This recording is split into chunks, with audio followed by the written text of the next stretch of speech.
영적 전쟁의 방법. 영적 전쟁의 방법이 있나요? 네, 있어요. 하지만 없다고 얘기하겠습니다. 왜냐하면 영적 전쟁은 방법론은 없어요. 이렇게 하면은 나가, 이렇게 하면 나가, 이렇게 하면 떠나. 자, 여러분 이걸 들으시면 이제 좀 이해가 갈 겁니다.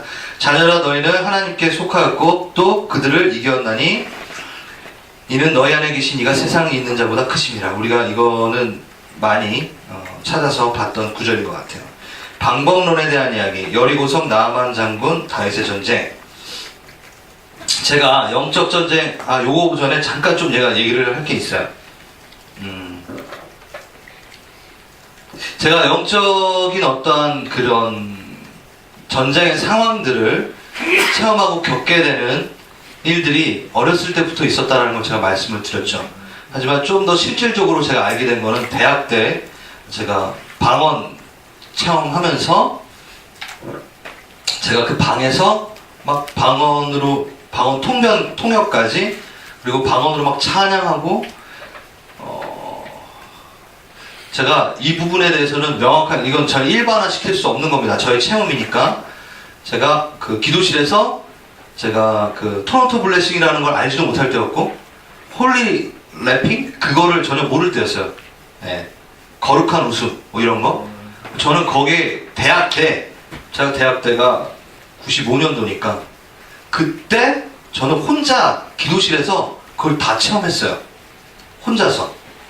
그래서 기도실에서 밖에서 들으면 아마 미친놈이라고 생각할 정도로 막 방언으로 막 찬양하고 막 혼자 깔깔깔깔 막 웃고 예수님이 막 농담하시고 막 이런 게 있었어. 정말로. 그래가지고 막 한참 막 그날은 배가 이렇게 근육이 생겨서 나올 정도로 너무 막 웃어가지고 나오게 되고 막 그런 시간을 거의 3개월을 제가 보냈던 것 같아요. 그러면서 그 중에 있었던 간증이라기보다는 일들이었는데 영적 전쟁이었어요. 왜냐면 이것 가운데 내가 하나님하고 딱 친밀해지니까 사단이 약이 올라왔겠죠, 당연히. 예? 나랑 되게 자주 놀았던 놈인데 하나님한테 확 가가지고 이제 너랑 이제 절대 안 놀아하고 막 있으니까 사단이 나를 이렇게 노략질하려고 찾아오죠. 기도할 때마다 계속 저에게 어떤 그 느낌을 줬어요. 아니 아무튼 처음에 그래요. 모르겠다. 하란다.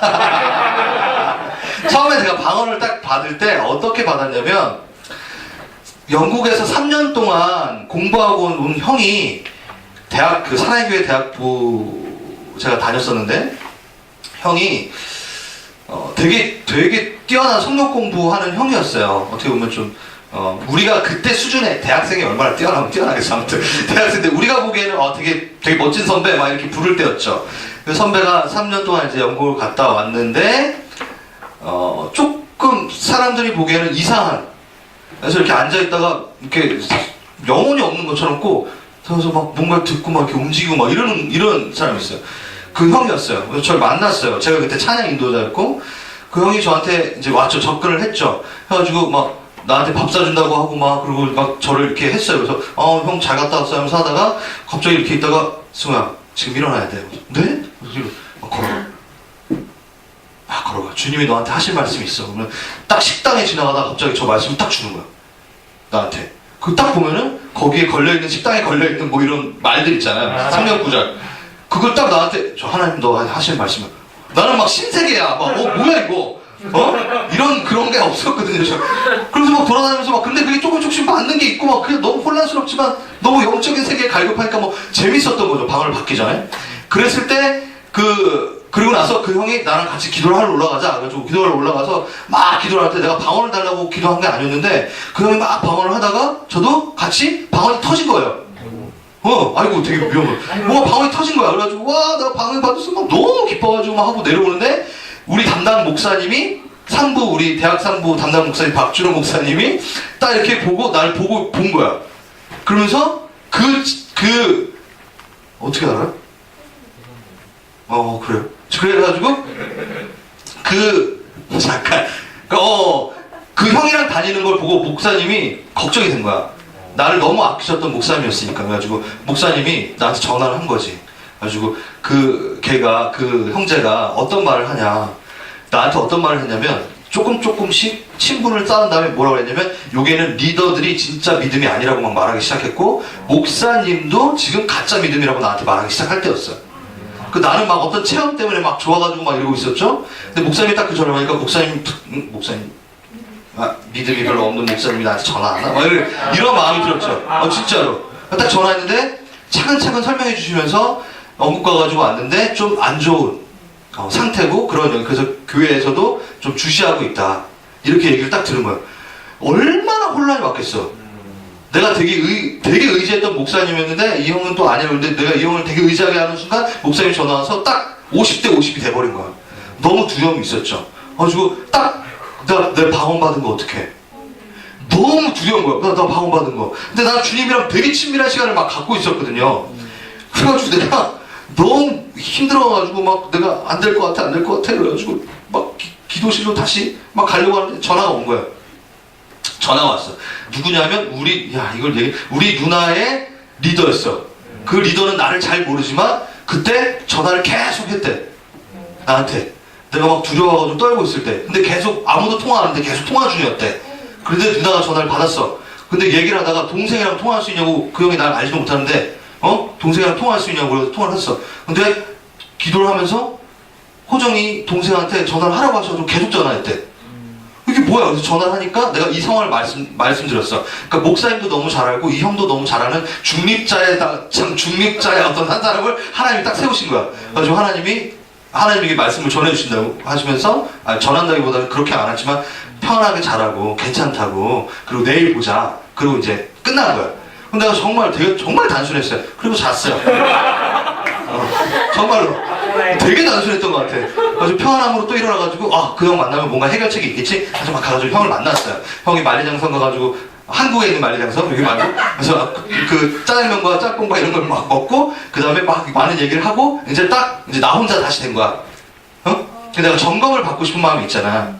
그래가지고 내가 기도를 해보고 싶은데 혼자 기도는 못하겠고 안 되겠는 거야. 그래서 제 친구한테 연락을 했어요. 되게 친한 친구한테. 그래가지고 야, 너의 집에 가서 내가 같이, 그 집에 아무도 없었거든요. 그래가지고 너희 집에 가가지고 나 기도해도 되냐고.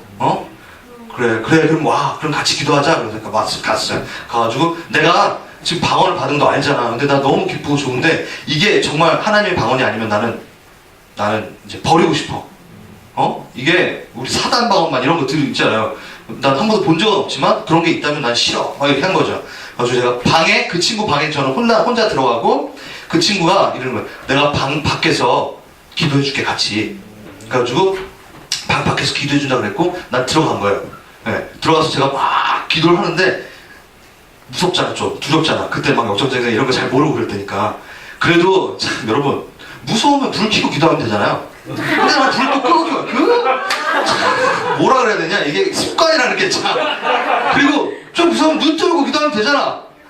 눈은 꼭 감아 또. 그때 얼마나 순수했어. 나 정말 무릎 꿇고 막 또 눈 감고 불 다 끄고 막 기도하는데, 주님 제가 이게 아니면은 주님 걷어가시고 랄랄랄랄 막 또 방언이 또 나오는 거야. 주님 정말 맞나요? 그러면서 계속 또 의심하면서 랄랄랄랄 또 나오는 거야.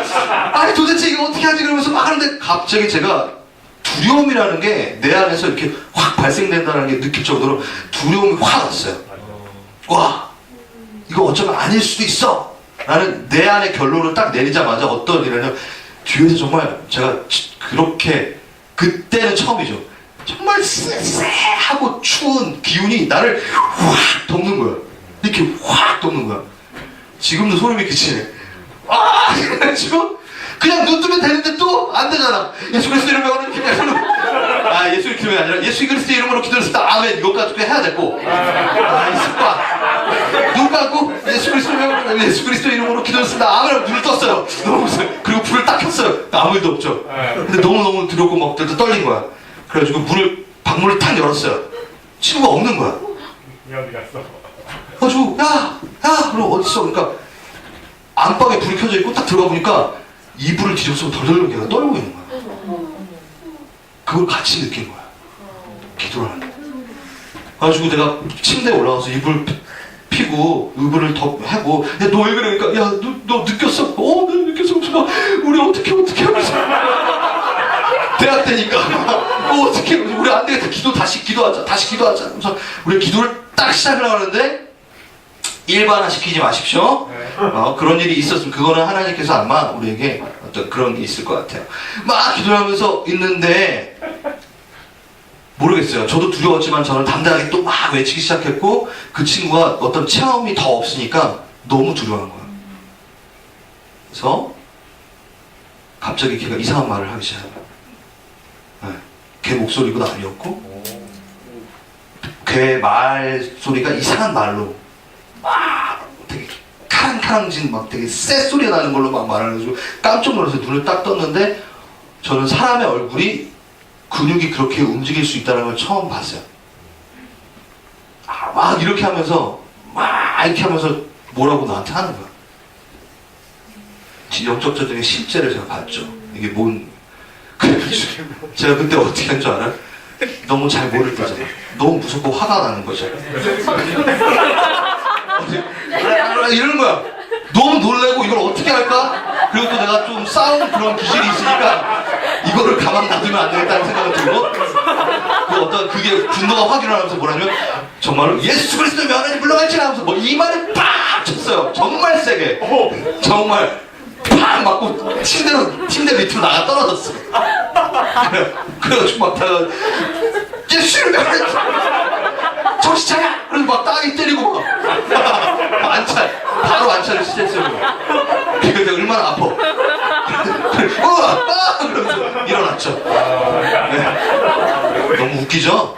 그렇게 저는 영적 전쟁의 실체를 맛보게 되고 그래서 그런 일이 있었어요. 그래서 그 친구한테 너 그랬다니까 몰라. 자기가 그랬는지. 근데 되게 무서웠고 두려웠다라는 것만 알고 있고 가지고 그때부터 제 안에 영적 전쟁에 진짜 실체가 있다는 걸 알게 되고 막 책을 사보게 되고 막 하게 됐죠. 그러면서 계속 그런 일들이 일어났어요. 죽기의 어떤 사건들이 이렇게 사역이라고 할 수 없죠. 그때는 어떤 일들이 일어났고 제가 이걸 요 부분을 말하려고 그랬어요. 그러면서 다시 제가 방언을 할 때 하나님께서 너무 감사하게 목사님이 저랑 같이 기도실에 올라가자. 제가 다 말씀드렸거든요. 이런 일이 있었고 얼굴이 막 이렇게 됐고 그래가지고 내가 막 했고 막 다 내가 얘기를 했어요. 목사님한테. 그 목사님이 기도실 올라가자. 같이 기도를 했어요. 기도를 할 때 목사님이랑 같이 기도하는데 목사님이 저한테 하나님께서 말씀하시는데 걱정하지 말라고 하나님 주신 거라고. 딱 그런데 제 방언이 그때 언어로 바뀌었어요. 제가 라라라 하다가 하나님께서 주신 거라고 딱 할 때 프랑스 말처럼 바뀌었어요. 너무 그때 보면 너무 아름다웠는데 지금은 좀 달라졌지만 지금 되게 많이 바뀌었거든요. 전 방언의 그 말들이. 그래서 딱 바뀌었어요. 그래서 다시 막 콧물 다 흘리면서 감사하다고 하고 목사님이 기도해주고 그러면서 저는 다시 이제 그 길을 걷게 됐죠. 또 기도실에서 막 3개월 동안 그때 시작이 된 거예요. 이제 앞에 스킵을 해서 제가 말하는 거죠. 그래서 이제 그때 기도를 하면서 사단이 계속 끊임없이 저한테 공격을 한 거죠. 공격을 어떻게 했는가? 사단은 내가 두려워하는 게 뭔지 알아요. 동일합니다. 여러분들도 계속 넘어지고 뭐 이런 부분에 사단은 무소부지한가요? 그렇지 않아요. 패턴을 알 뿐이에요. 그러니까 얘가 요거를 하면 되게 두려워해를 알아요. 그러니까 여러분이 그걸 이기셔야 돼요. 그거를 담대하게 선포하시고 이기셔야 돼요. 그것을 계속 두려워하면 그것을 사용할 수밖에 없어요. 당연하죠. 얘가 여기 아프면 계속 거기 옆구리를 찌르죠. 딴 데 뭐 강한 데를 왜 때리겠어요. 그쵸? 걔는 치사하잖아. 정정당당하지 않잖아. 그러니까 권투 시합할 때 누가 이렇게 팔 아프 파키아오하고 그렇게 할 때 어깨가 좀 안 좋은데 아무튼 거기만 때릴 수도 있고 막 이런 거잖아요. 무슨 뜻인지 알겠죠? 그때 저에게 두려웠던 게 하나 있었어요. 그게 뭐냐면 이승환 한밤의 TV 연애 같은 거를 제가 우연하게 보다가 이승환 뮤직비디오에 나오는 귀신, 지하철 귀신이라는 게 있었어요. 네, 되게 옛날 얘기예요. 정말 옛날 얘기예요. 근데 제가 그거를 연하장 중계 보다가 우연찮게 딱 본 거예요. 전 옛날부터 그런 것들을 안 보려고 되게 노력했던 사람이에요. 왜냐면 되게 영적인 것들을 계속 알았고 받고 하니까 그게 나한테 얼마나 영향을 미치는가 아니까, 민감하니까. 근데 그걸 우연찮게 딱 본 거야. 그래서 되게 찝찝했어. 그런데 제가 기도를 하면은 항상 기도실이 있는데 기도실 문에 요만한 창문이 있어요. 그러면 이렇게 두려워하지 마세요. 기도를 하면은 걔가 항상 내가 여기에 나와서 나 이렇게 보고 있는 거야. 소복 입은 걔가. 아주 처음에 너무 두려워가지고 또 막 예수 그리스도 명함을 막 그러면서 눈 뜨고 이제 기도하면서 그러면서 떠나가라 막 그래가지고 좀 안정감이 들면 딱 쳐다보면 없어. 그래서 또 막 그 다음날 또 기도를 하고 또 한참 때 되면은 또 이렇게 딱 와 있는 게 느낌이 확 들어. 그리고 딱 보면 딱 있어. 아 진짜 그거를 한 며칠 한 거예요. 그런데 며칠 하다 보니까 내 안에 담대함이 생긴 거야. 너무 신기한 담대함이 생겼어요. 근데 나중에 어떻게 되냐면 제가 방언으로 막 노래를 부르고 있는데 또 딱 걔가 이제 날 방해하러 오는 게 딱 느껴진 거죠. 근데 제 방언이 갑자기 찬양으로 바뀌는데 제가 익숙하지 않았던 찬양이었죠. 있던 거예요. 그래서 가사는 모르는데 방언으로 그 찬양을 부르고 있는 거예요. 영광 영광 할렐루야. 그 후렴을 부르기 시작하더니만 이 후렴을 계속 제가 방언으로 막 부르고 있었어요.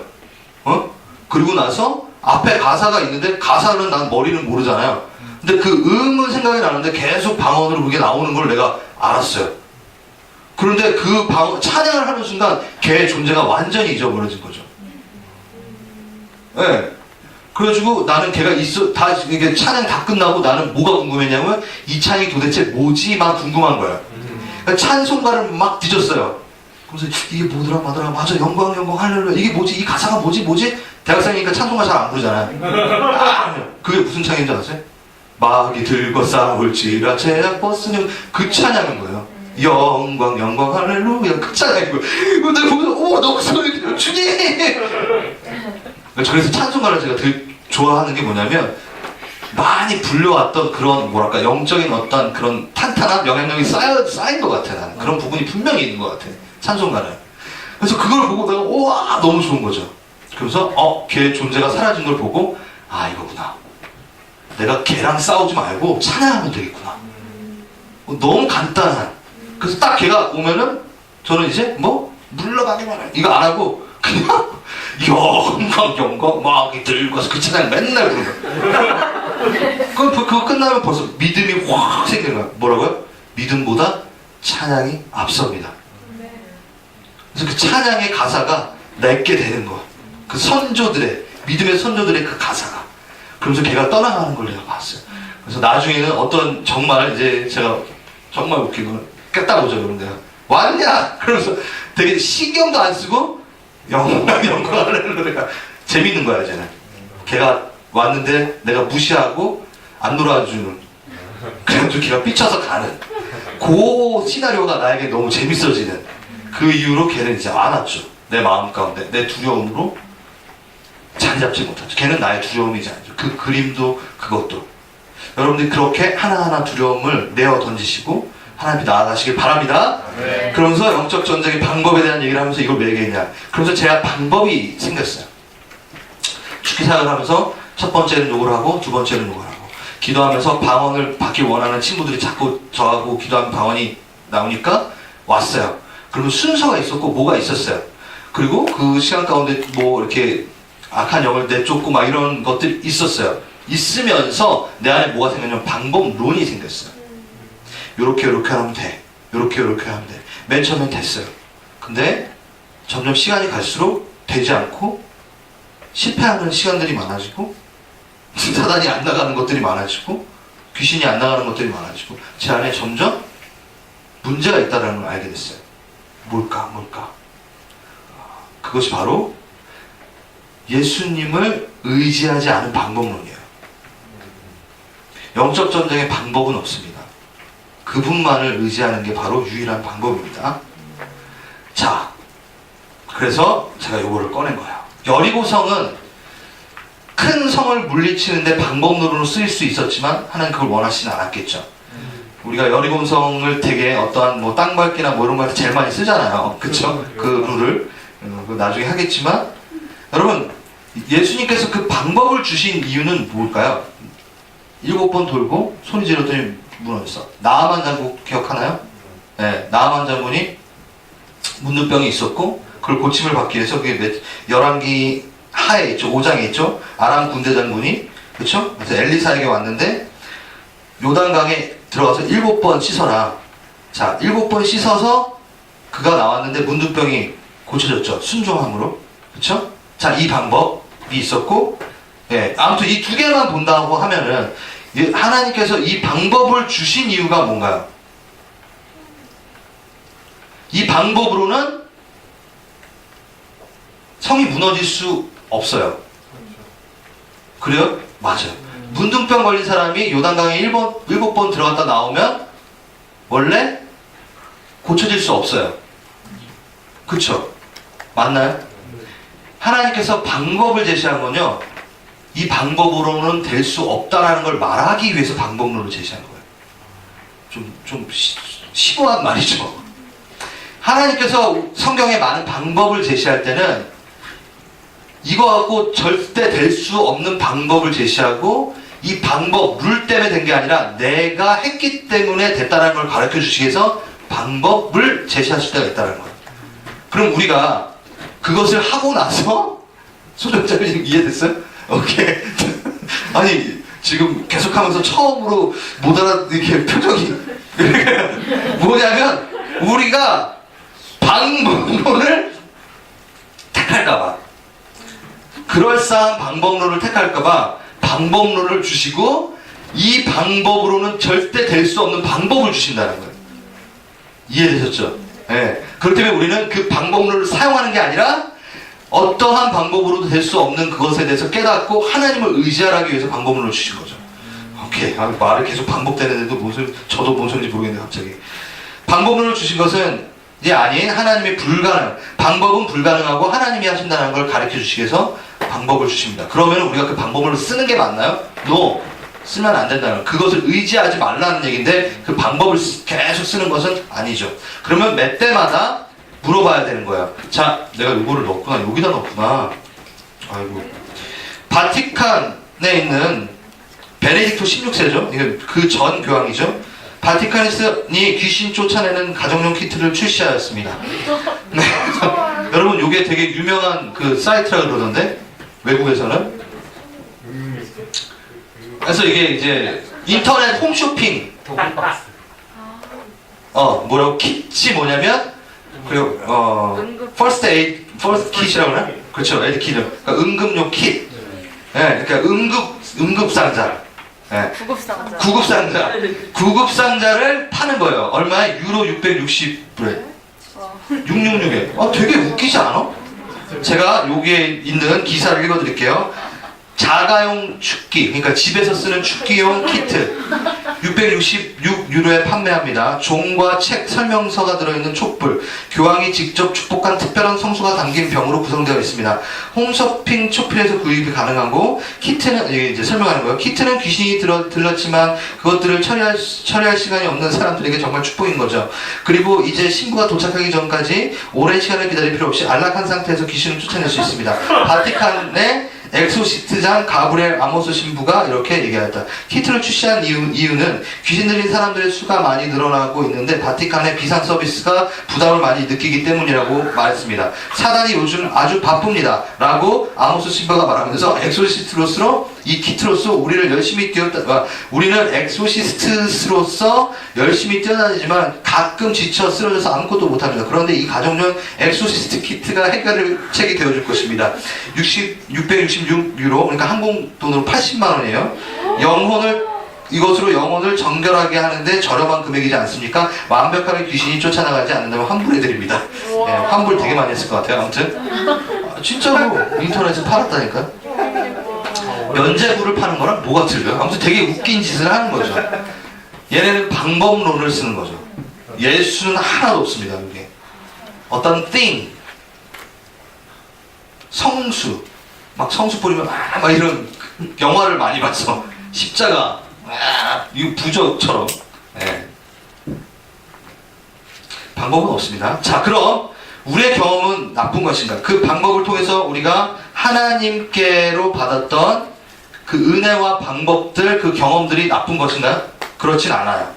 그 경험 가운데 방법이 기억되거나 아니면 그 일을 이루신 주님이 기억되는가? 이 두 가지에 따라서 달라집니다. 여러분, 어떠한 사건이 있은 다음에, 하나님과의 기쁨의 어떤 사건이 있은 다음에 그 사건에 무엇이 남는가를 잘 보셔야 돼요. 그 방법론이 남았는가? 아니면 주님이 하셨다는 게 남았는가? 아무리 그것이 좋고 성공을 거두어도 주님이 안 나오면 이거는 실패입니다. 근데 실패하였지만 내가 그것으로 해서 주님을 더 의지하게 된다면 그것은 성공이에요. 무슨 뜻인지 아세요? 제가 이걸 말하는 거는 여러분들이 이제 직접 선교제에 가서 그런 일들이 있을 수 있어요. 여러분들이 시도할 수 있어요. 성공할 수도 있고 실패할 수도 있어요. 오케이? 성공했다고 자만하지도 말고 실패했다고도 두려워하지 마세요.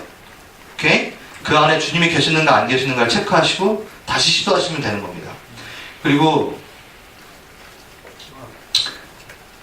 이거는 뭐 너무 일반화시키게 될까봐 제가 몇 번의 아프리카 팀을 되게 많이 갔지만 다 그러진 않았지만 되게 재밌었던 거는 30 몇 기 때도 그렇고 41기 때도 그렇고 어린이 찬양 율동하다가 어린애들 안에 있는 악한 것들이 드러나서 사역을 할 때가 되게 많았어요. 네. 오케이? 그런 일들이 생길 수 있습니다. 그럴 때 어떻게 해야 되는지는 그 예에 대해서 나중에 나눌게요. 좋은 경험과 나쁜 경험, 성공과 실패. 이것은 네, 주님이 계신가 안 계신가 체크하면 될 거고요. 뻔해도 물어보아라. 네, 맞습니다. 자, 다윗이 똑같은 장소에 두 번을 싸움을 가는 장면이 있어요. 사무엘 하 5장에 보면요. 똑같은 장소에 똑같은 싸움을 하는데 똑같은 방법으로 싸우지 않아요. 왜 그럴까요? 주님께 물어보고 했더니만 주님이 이번 한 번에는 요 방법, 한 번에는 매복하라는 방법 이렇게 다르게 해주세요. 그러니까 여러분 사역을 나가시거나 뭘 하실 때 너무 뻔해도 물어보세요. 여러분이 계속 물어보지 않으면 방법론을 의지하게 되는 거예요. 계속 여러분들 하나하나씩 물어보고 나가시기 바랍니다.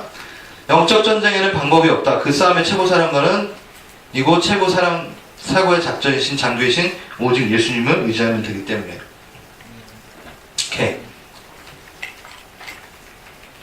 자, 이제 예수님의 이름을 근거로 하는 영적 전쟁. 이건 방법론은 아니고요. 주님과의 관계에 대한 부분을 이야기할 겁니다. 이거 좀 빨리 이야기할게요. 그러나 사방으로 돌아다니면서 귀신을 쫓아내는 유대인 중에도 주 예수님의 이름으로 귀신을 쫓아내려는 사람들이 있었습니다. 사도행전 19장 13절에 있습니다. 그들은 바울이 전파하는 그 예수의 이름으로 명령한다. 그 사람에게서 나오너라 라고 말하곤 했습니다. 유대인 대제사장 스게와라는 사람의 7 아들들이 이런 일을 하였습니다. 그런데 악한 귀신이 그들에게 말했습니다. 내가 예수님도 알고 바울도 알지만 너희는 누구냐? 그러더니 귀신 들린 사람들이 그들에게 달려와 들었습니다. 귀신 들린 사람은 스게와 아들들보다 힘이 세어서 그들을 때리고 옷을 찢었습니다. 그래서 그들은 발가벗긴 채 그 집으로 도망쳤습니다. 이게 사도행전에 나오는 말인데요. 바울이 귀신을 쫓아내고 다녔던 것들을 듣고 이 대제사장 스게와라는 이 7 아들들이 그것들을 쫓아했어요. 어떻게? 동일하게 예수 그리스도의 이름으로 떠나갈지어다 라고 귀신을 쫓아내려고 했었어요. 오케이? 그런데 뭐라 그랬죠? 귀신이 내가 예수님도 알고 바울도 알지만 넌 누구냐? 너가 뭔데 우리한테 그러냐? 그러고 확 덮쳐요. 이게 무슨 일이죠? 예수님의 이름이 부적이 아니라는 거예요. 그러니까 관계가 없으면 쓰지 못하는 부분이라는 거죠. 이해됐어요? 이 성경에는 자, 예수님의 이름으로 근거라면 그들은 주님의 권세를 일관성 있게 나타나는 제자를 알고 있었어요. 누굴 알았죠? 바울. 그러면 뭐예요? 여러분, 일관성 있게 주님과 관계를 맺고 있는 자는 그들이 피해 다닌다는 거예요. 이해되세요? 응? 내가 예수도 알고 바울도 알고 바울을 왜 하냐면 걔가 명하면 난 나가야 돼 라고 얘기하는 거예요. 맞아요? 주님과 일관성의 관계를 맺는 제자들의 이름을 그들은 압니다. 무서워한다는 거예요. 두려워한다는 거예요. 여러분은 이제 사단이 두려워하는 대상이 되셨어요. 할렐루야. 오케이. 두 번째, 예수님의 이름은 누구나 사용하는 부적이 아니다라는 걸 우리가 알 수 있고요. 자, 또 무엇을 말하는지 말에나 이래나 다 주 예수 이름으로 하고 그를 힘입어 하나님 아버지께 감사함을 하라. 이게 무슨 뜻인가요? 여러분 모든 일을 할 때 제가 지금 이거를 누르면서 예수 그리스도 이름으로 눌렀습니다. 제가 예수 그리스도 이름으로 말하겠습니다. 예수 그리스도 이름으로 제가 성경책을 들게요. 예수 그리스도 이름으로 제가 걸어가겠습니다. 이렇게 하면 미친놈이겠죠. 무슨 뜻인지 알겠죠? 이 진짜 뜻은 뭐죠? 항상 동의하며 사는 부분에 대해서 이야기하는 겁니다. 정신 이상자 되지 마시고. 자, 자, 요한복음 14장 12절 13절에 보면요, 여러분 찾아도 좋고요. 내가 진실로 존실로 너에게 이르노니 나를 믿는 자는 내가 하는 일들 그도 할 것이요 또한 그보다 큰 일도 하리니 이는 내가 아버지께로 감이라. 너희가 내 이름으로 무엇이든지 구하든지 내가 행하리라. 이는 아버지로 하여금 아들로 말미암아 영광을 받으시게 하려 함이니라. 자, 여기에서 13절을 보면 우리가 좋아하는 구절이잖아요. 너희가 내 이름으로 무엇을 구하면 내가 행하리라. 이게 근거가 뭐였죠? 12절입니다. 그리고 그 앞에 구절들입니다. 여러분 지금 시간이 없기 때문에 다 찾을 수 없지만 이거는 내가 진실로 너에게 이르노니 나를 믿는 자는 내가 하는 일을 그도 할 것이요. 그러니까 내 일을 할 때에 너가 내 이름으로 구하라는 거예요. 그러면 하나님이랑 관계없는 일을 할 때는 그 이름을 쓸 수 있나요? 쓸 수 없다는 거야. 효력이라고 말하면 안 되지만 그 얘기를 이름을 쓸 수가 없어요. 그 이름을 썼었던 이유는 무엇인지 구하라, 내 이름으로 구하라고 하는 거는 딴 것을 말하는 게 아니에요. 예수님이 이주인격자가 아니잖아요. 먹을 것과 입을 것을 구하라는 얘기를 하시는 게 아니라 능력, 예수 그리스도의 복음을 전하고 귀여우신을 쫓아내는 그 일에 대한 부분, 복음을 전할 때 쓰는 그 일에 대해서는 내가 무엇인지 너가 구할 때 주겠다라고 말씀하신 거예요. 그거를 보면은 잘 알 수 있어요. 마태복음 7장 7절에서 12절을 한번 이거는 피세요. 예, 여러분 잘 알 수도 있겠지만 마태복음 7장 7절에서 11절 제가 읽어드릴게요. 여러분 잘 아는 구하라 그러면 너에게 주실 것이요 찾아라 그러면 찾을 것이요 문을 두드리라 그러면 너에게 열릴 것이니라. 구하는 이마다 얻을 것이요 찾는 이가 찾을 것이요 두드리는 이에게 열릴 것이니라. 너희 중에 누가 아들을 보고 떡을 달라고 하면 줄을 주냐? 생선을 달라고 하는 사람에게 누가 뱀을 줄 수 있겠느냐? 너희가 악할지라도 좋은 것을 자식이 줄 줄 알고 하물며 하나님께서 하늘에 계신 너희 아버지께서 구하는 자에게 좋은 것을 너에게 주시지 않겠느냐라고 하죠. 아멘? 뭐든지 다 준다고 하셨어요. 좋은 것을 너에게 줄 거다라고 얘기합니다. 이 좋은 것이 뭐죠? 그렇죠. 잘 알고 있네요. 누가복음 11장.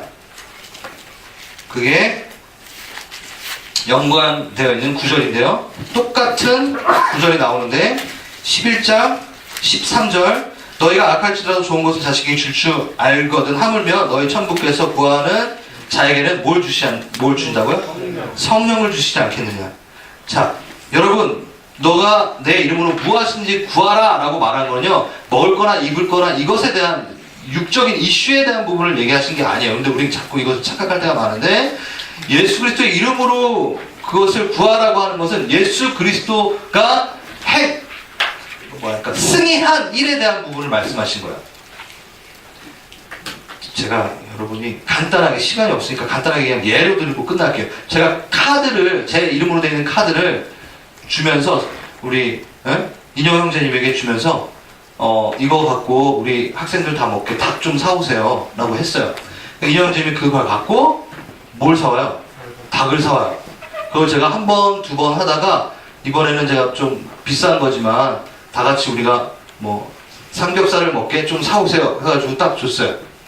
근데 인형 형제님이 딱 그걸 보고 이렇게 사려고 하다가 왜 웃어? 사오려고 하다가 막 쪼꼬레 막 이런 거 자기가 막 산 거야. 딴 거를. 응? 샀어. 그럼 내가 카드 명세서 보니까 딴 게 막 사용되어 있는 게 있는 거야. 오케이, 처음에 좀 봐줄 수 있겠어. 근데 그거를 의미도하면서 자기가 원하는 걸 해서 계속 썼어요. 네.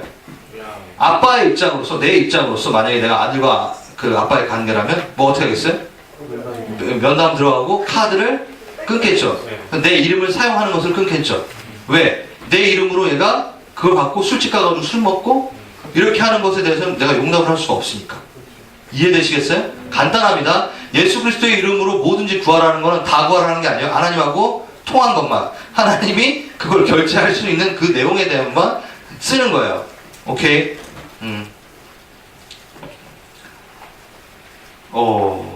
여기 있구나. 이름은 정체성을 이야기한다. 사단이 나를 공격하는 것은 그리스도를 공격하는 것 같다. 나와 예수님은 한 몸이기 때문에. 그래서 우리가 예수 그리스도의 이름으로 명한다 라고 얘기하는 건요, 그의 이름의 정체성을 갖고 얘기하는 겁니다. 근데 그와 관계가 없으면 사단은 떠나가지 않겠다라는 거겠죠. 이해되셨어요? 그 아까 스게와의 아들에 대한 부분만 생각하시면 충분히 이해가 갈 겁니다. 그걸 부적처럼 쓸 수 없다라는 건 뭐냐면요, 세 개의 다른 케이스가 있어요. 베드로가 한 건데요, 다 성전 미문에 앉은 뱅이를 치료하는 순간 이렇게 얘기합니다. 나사렛 예수 그리스도를 명하노니 일어나 걸으라. 사도행전 9장에는요, 중풍병 걸린 8년 걸린 애니야 일어나라. 예수께서 너를 낫게 하시느니라. 예수 그리스도께서 너를 낫게 하시니라. 예수 그리스도의 이름이라는 부적을 쓰지 않았죠. 이해되셨어요? 부적이 될 수 없다는 거죠. 자, 죽은 다비다를 사람들을 내보내고 무릎 꿇고 기도합니다. 다비다야 일어나라. 성경은 이렇게 어떠한 영적인 사건이 있을 때 예수 그리스도의 이름으로 이를 계속 쓰지 않아요. 왜? 또 이것도 방법론이 될까봐, 부적이 될까봐. 이건 뭘 말하면 베드로와 예수님과의 관계가 있기 때문에 그게 된 거죠. 오케이? 자, 예수님의 피를 근거로 하는 영적 전쟁.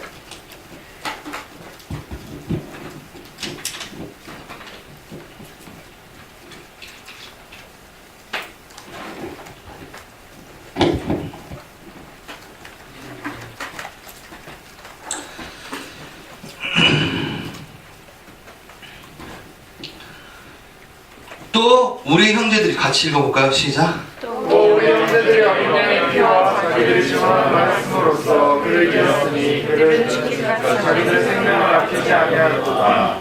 오케이. 어린 양의 피로 그들을 이겼습니다. 아멘. 어떻게 이기는지 한번 볼게요.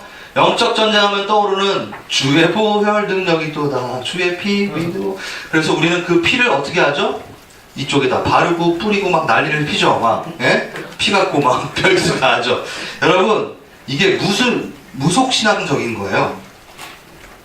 잘 생각해 보세요. 그거를 제가 좀 여러분들이 갖고 있는 패러다임을 좀 또 한번 보혈에 대한 거를 조금 바꿨으면 좋겠다는 생각이 듭니다. 우리가 여러분 너무 중요하기 때문에 보혈을 대하는 우리 두 가지의 실수가 있어요. 첫 번째 하나, 미신적인 요소가 있어요. 아무 때나 다 발라요. 막 존귀한 보혈의 피를 막 아무 데나 다 바르죠. 막 여기 막 피아노에도 바르고 막 기타에도 바르고 막 여기다 뿌리고 막 계속 그런 기도를 하는데, 잘 보세요. 이게 맞는가 안 맞는가? 이거는 좀 죄송하진 말이지만 좀 그 부두교가 어떻게 하는 줄 아세요? 닭피를 잘라가지고 닭 목을 뜯어가지고 피를 내가지고 그 집 근처에다 이렇게 풀어놓으면 귀신이 못 들어오게 하는 어떤 그러한 주술과 같은 식으로 쓸 수는 없다라는 거예요. 보혈의 피를. 오케이? 그리고 신학적인 요소는 또 믿지 않은 부분. 어떤 부분이냐면 이런 거죠. 보혈의 피, 그 하나님의 보혈을 너무 무가치하게 여기는 부분도 있는 거죠. 예를 들어서 잘 보세요, 여러분.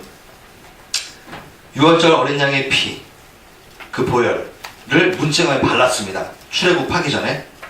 오케이? 발랐어요. 그래가지고 너무 그분은 신학적이라서 점검을 좀 해봐야 되고 싶었던 거야.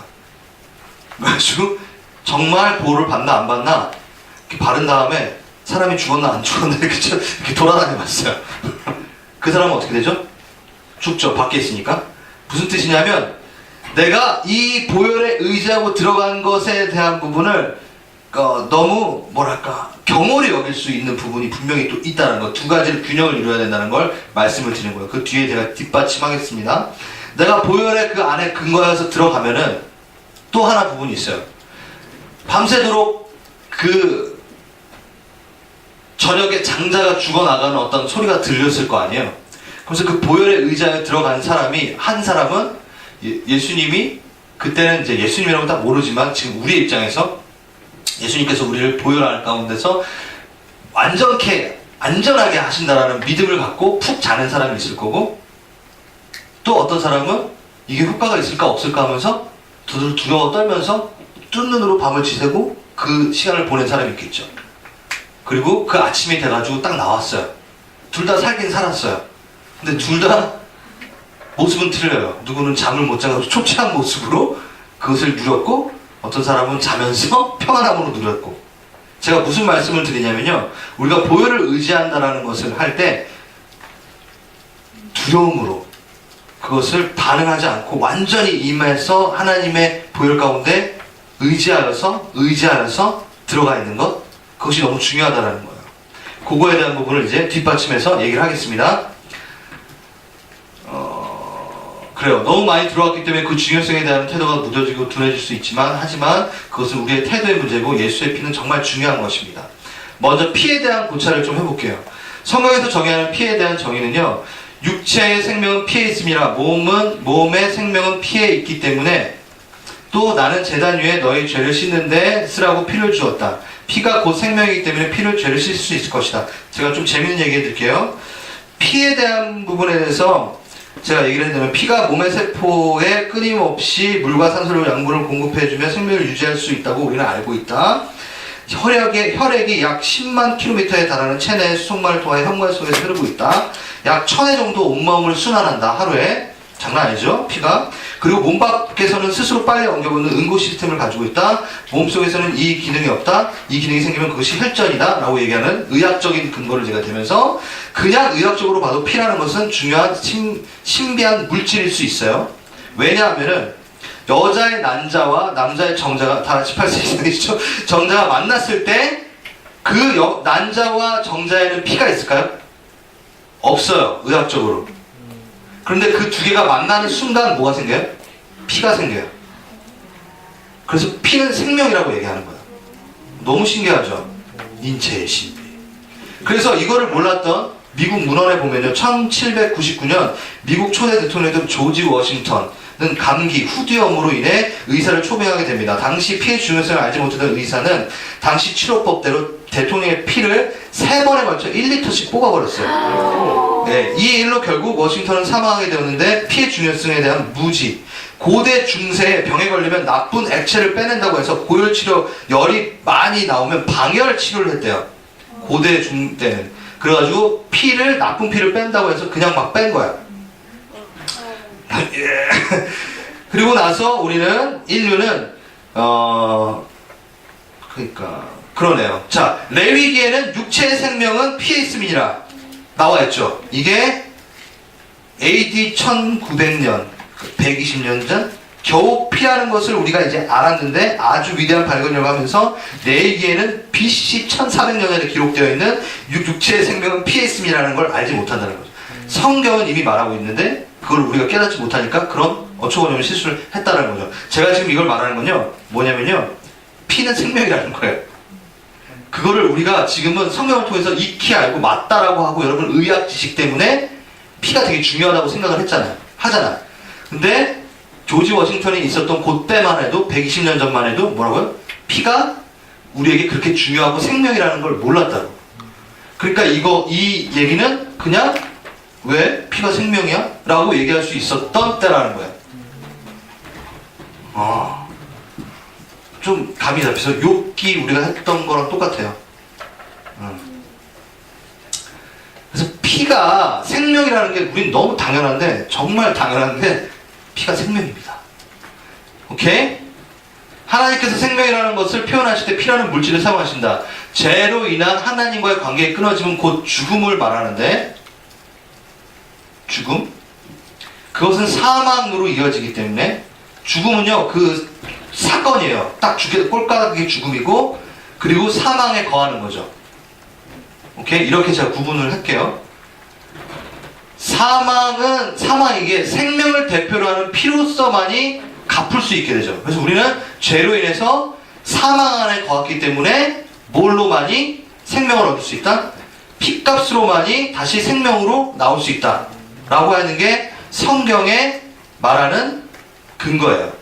그리고 그게 맞고, 그리고 피를 흘림이 없이는 죄를 사함을 이루지 않습니다라고 11장 9장에 나왔고요. 부끄러워하는 죄를 자신의 보배로운 피로 흘려 완전하게 덮으신 그 피는 인류의 모든 죄악을 덮으시죠. 자, 좀 빠르죠.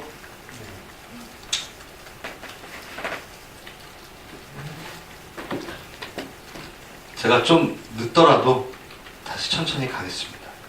그리고 죄송한데 제가 요 부분 그리스도의 십자가의 도라는 부분에 제 그 영상 그게 있거든요. 강의 영상이 있거든요. 그걸 제가 다 드릴게요. 제가 요번 기수한테 요 부분에서는 좀 미안한 것 같아요. 이렇게 너무 빨리 가는 거가 있는 것 같아서. 왜냐면 초반에 제가 안 하던 간증이랑 막 이런 것들이 좀 많이 들어가서 좀 그랬던 것 같아요. 아무튼 괜찮죠 지금? 네. 따라오시긴 하죠? 네. 이렇게 네. 중요한 것만 알고 있으면 돼요. 이제 여기 보세요. 그렇다면 영적 전쟁이 등장하는 보혈의 능력이란 도대체 무언가? 한번 보겠습니다. 우리 형제들을 참수하던 자, 곧 우리 하나님 앞에 밤낮 참수하던 자가 쫓겨납니다. 또 우리 형제들이 어린 양의 피와 자기들의 증언하는 말씀으로 그를 이겼으니 뭘로 이겨요? 어린 양의 피와 자기들이 증언하는 말씀으로, 피 때문에 증언되어지는 말로 이겨요. 말로 이겨요. 어떠한 선포? 이 컨셉을 아는 말로 이겨요. 뭘로? 보혈의 피로 근거되어져 있는 말로 이겨요. 지금 영적 전쟁 각입니다, 여러분. 어떻게 이기는 거에 대해서 부분을 말씀드려요. 주님께서 말씀하셨습니다. 내가 무슨 일을 저질렀냐? 이게 누구죠? 가인한테 얘기한 거예요. 너의 아우의 피가 땅에서 나에게 울부짖느냐. 피는 말을 해요. 뭔 소리야? 근데 피는 항변을 하고 뭔가를 이야기할 수 있어요. 생명에 대해서. 성경은 그렇게 말하고 있어요. 아우의 피가 억울하다고, 이 피는 억울하다라고 얘기하고 있겠죠. 그쵸? 히브리서 12장 24절. 새 언약의 중재자이신 예수와 그가 뿌리신 피 앞에 나왔습니다. 그 피는 아벨의 피보다 더 훌륭하게 말해줍니다. 아벨의 피보다 더 훌륭한 말을 하고 있습니다. 누가? 예수의 뿌린 피는 뭐라고 말을 하는데 억울하다고 얘기하지 않고 뭐라고 얘기할까요? 너무 기다렸고 좋다라고 이야기하고 있다는 거예요. 억울한 게 아니라 나 얘네들 때문에 억울하게 십자가에서 죽었어라고 울부짖는 게 아니라 더 좋은 말하고 더 나은 말을 하고 있다? 다른 말을 하고 있다? 내가 얘네들을 살렸어 라고 그 말은 그 피가 말하고 있다는 거예요. 그 사건 자체가. 로마서 3장 24절. 그리스도 예수 안에 있는 구속으로 말미암아. 여러분 구속 이 단어 많이 들었죠? 이렇게 말미암아 하나님의 은혜로 값없이 의롭다함을 얻은 자 되었느니라. 이거 그 옛날 말 잘 모르는 청소년들은 구속, 나 주님한테 구속당했대. 너무 갇혀있는 것 같아. 막 이렇게 생각할 수도 있는데 그 구속이 아니라 자, 아무튼 또 이 예수를 하나님이 그의 피로써 믿음으로 말미암아 화물죄로 제물로 세우셨으니 이는 하나님께서 길이 차심으로 중에 전에 지은 죄를 간과하심으로, 이것도 여러분 어려운 말이죠. 자기 의로우심을 나타내니라. 이걸 좀 풀어드릴게요. 구속이라는 단어입니다. 구속은 몸값으로부터 자유로움, 몸값을 지불함, 원수를 갚다 할 때 쓰는 말이에요. 그러니까 그리스도 예수 안에 있는 구속, 그리스도께서 몸값을 지불하신 것으로 말미암아 은혜로 너희는 값없이 그것을 얻었다 라고 얘기하는 거고, 간과도 지나간다, 관용한다, 패싱 오버, 넘어감, 지나가게 함, 묵인하고 무시하고 무관심해짐, 관가, 뭐에 대해서? 죄에 대해서 관가하신다, 모르신다. 피가 덮였기 때문에, 이건 여러분들이 되게 많이 들었죠, 다들. 피가 덮였기 때문에 하나님이 보시지 않죠. 자, 그 피는 이 말을 합니다. 그 피는 이렇게 말하고 있습니다. 제가 덮였습니다. 가려졌습니다. 예수님의 피가 하나님께 이렇게 말하고 있는 거예요. 이제 그의 죄에 대해서 무시하시고 무관심하시고 간과하십시오. 그냥 넘어가세요. 덮였기 때문에 무시하셔도 됩니다. 값은 완전히 지불되었고 그의 모든 것이 자유하게 되었습니다. 구속되었습니다. 지불이 되었습니다. 예수님의 피를 의지하고 그것을 가치를 아는 자가 그걸 말하는 거예요. 여러분 잘 들으세요. 여러분이 사단에게, 그리고 여러분이 천국에 들어갈 수 있는 근거에 대해 이 얘기를 할 수 있어야 돼요. 저의 죄는 하나님께서 간과하십니다. 왜? 넘어가셨습니다. 다시 묻지 않으십니다. 왜? 예수의 피가 나를 구속하였기 때문에. 이 말 단어는 여러분들이 머리에 박으세요. 그래서 기도할 때 항상 죄 회개에 대한 부분을 할 때, 그리고 또 누군가를 구원할 때 이 말을 쓰셔야 돼요. 이 말을 이야기해 주셔야 돼요. 그래야지만 영적 전쟁에 승리할 수 있습니다. 사단에 대한 공격에 대해서 이렇게 얘기해야 돼요. 나의 죄는 주께 회개했기 때문에 주께서 나를 위해 십자가에 달리시고 피를 흘리셨고 그 피가 나를 덮었어. 나를 구속했어. 나를 샀어.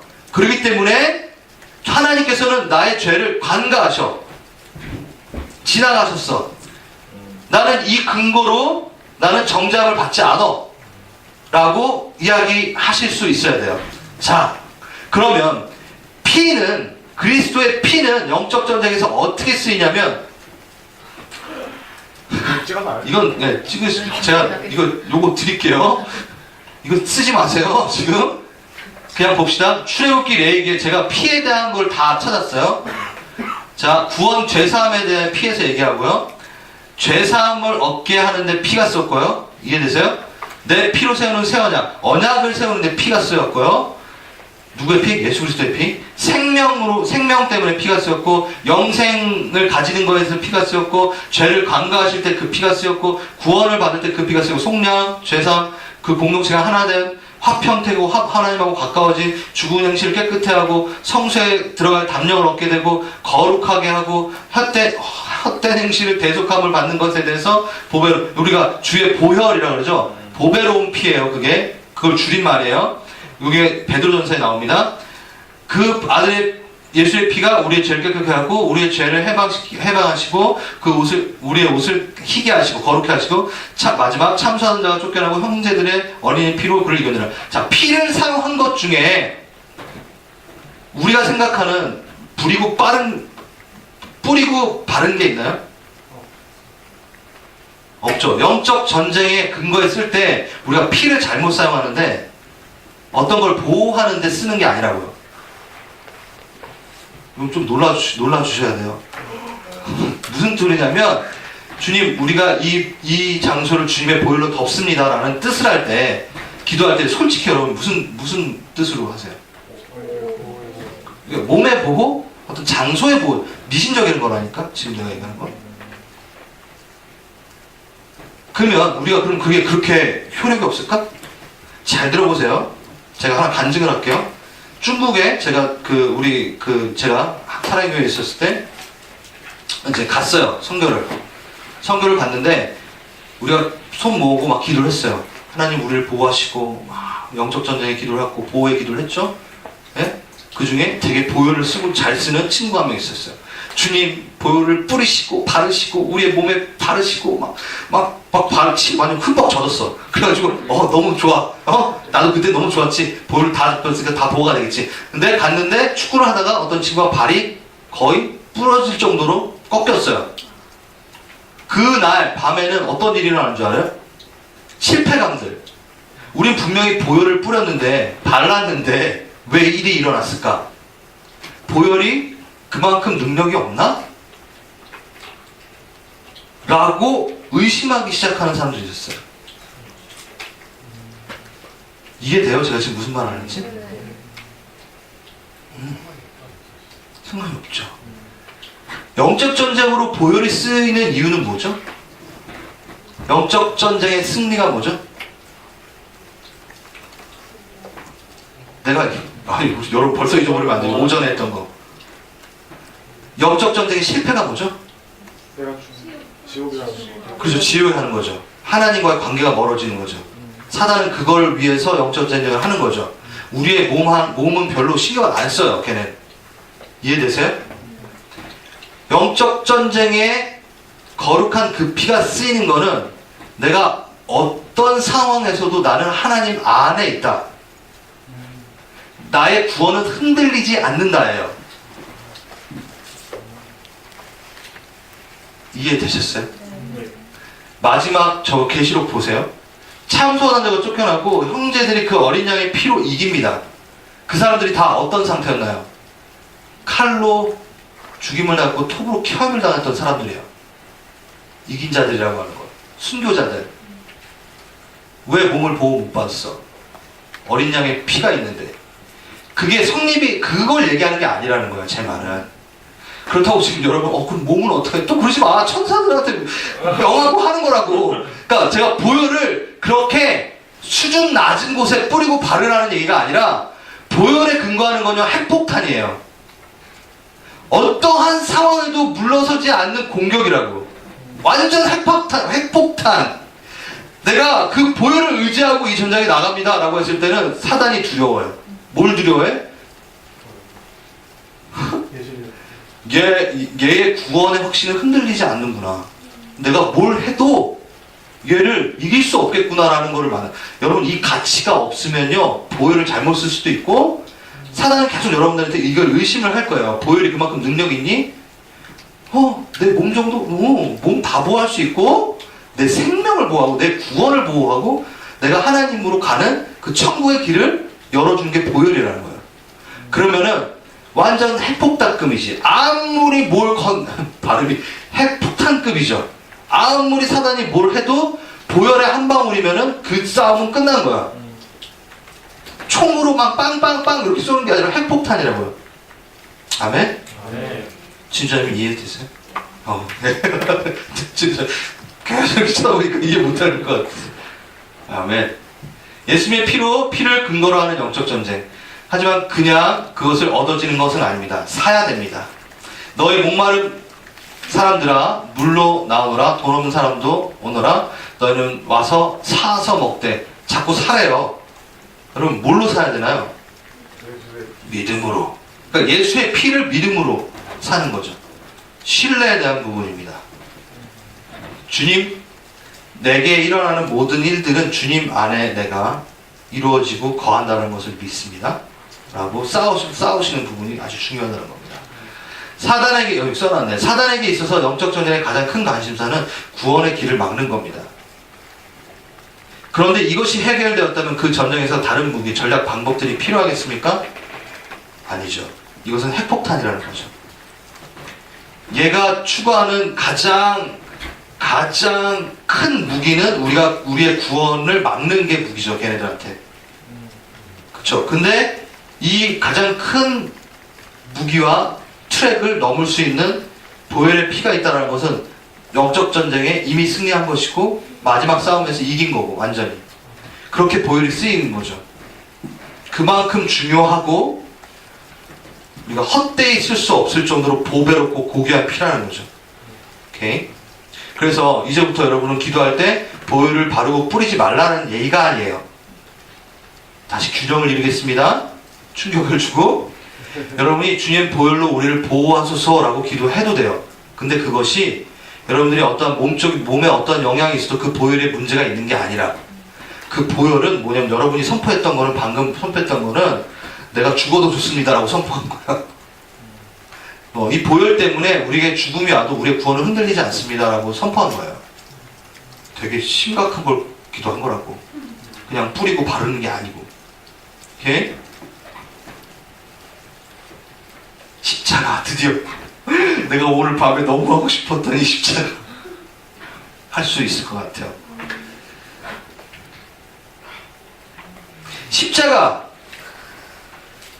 십자가로 근거로 하는 영적 전쟁. 그게 제일 중요하죠. 이건 스토리가 있어요. 너무 재밌어요. 십자가는 죽음과 사망과 두려움과 실패와 좌절과 치욕과 수치와 형벌의 상징입니다. 맞죠? 네? 지금 우리에게는 다르게 다가오지만 그때 당시에서는 그 예수님 시대 때에서는 지금 십자가 달려있는 거 보죠? 보이시죠? 예. 이런 식으로 어떻게 누군가에게 두려움을 주기 위해서 사용됐고 형벌과 체벌과 수치. 왜? 다 벌거벗으니까 모든 안 좋은 건 다 갖고 있는 게 십자가였어요. 십자가가 그렇게 좋은 의미가 아니었다는 거예요. 분명하죠. 주후 3세기부터 4세기, 그러니까 예수님께서 승천하시고 나서 300년, 400년이 되고서야 십자가를 기독교의 상징으로 갖게 됐어요. 네. 그 전에는요, 뭘 썼어요? 네, 물고기 모양, 뭐, 그, 재단의 모양, 그리고 비둘기 모양, 요런 거를 썼어요, 오히려. 여러분 생각해 보세요. 기독교의 상징이라고 딱 뭔가를 하는데, 사형 틀을 갖다 놓은 거야.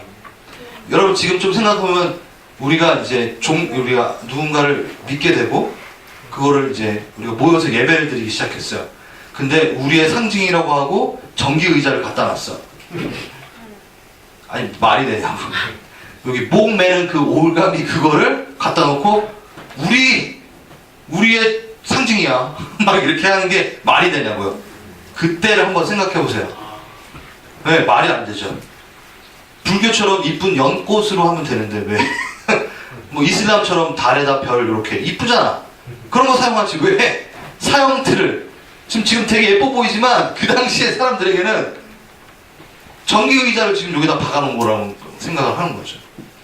왜 이 시도를 했을까? 왜 이렇게 했을까? 왜 이것을 하나님이 허락하셨을까? 왜 예수님이 이것을 허락하셨을까? 물론 이것도 형상일 수 있어요. 그래서 또 안식교라든가 막 많은 데는 십자가도 뭐라고? 우상이다. 어떤 이 틀이라는 이거를 뭐 근데 이거는 상징적인 거지 이것을 우리가 숭배하는 건 아니죠. 오케이. 근데 왜 십자가를 썼을까에 대한 부분입니다. 예수님의 나무 이야기 제가 힌트를 줬었죠. 나무. 자, 이에 예수께서 제자들에게 이르시되 누구든지 나를 따르려거든 자기를 부인하고 자기 십자가를 지고 따를 것이니라. 우리가 지금 딱 생각하면은 이 십자가를 생각하잖아요. 그래서 이 사형 틀에 대한 부분을 지고 쫓아올 것이다 라고 생각을 하겠지만 그때 당시에는 뭐라고요? 스타우로스라는 단어를 썼어요. 이건 뭐냐면요, 나무, 막대기, 고등, 기둥.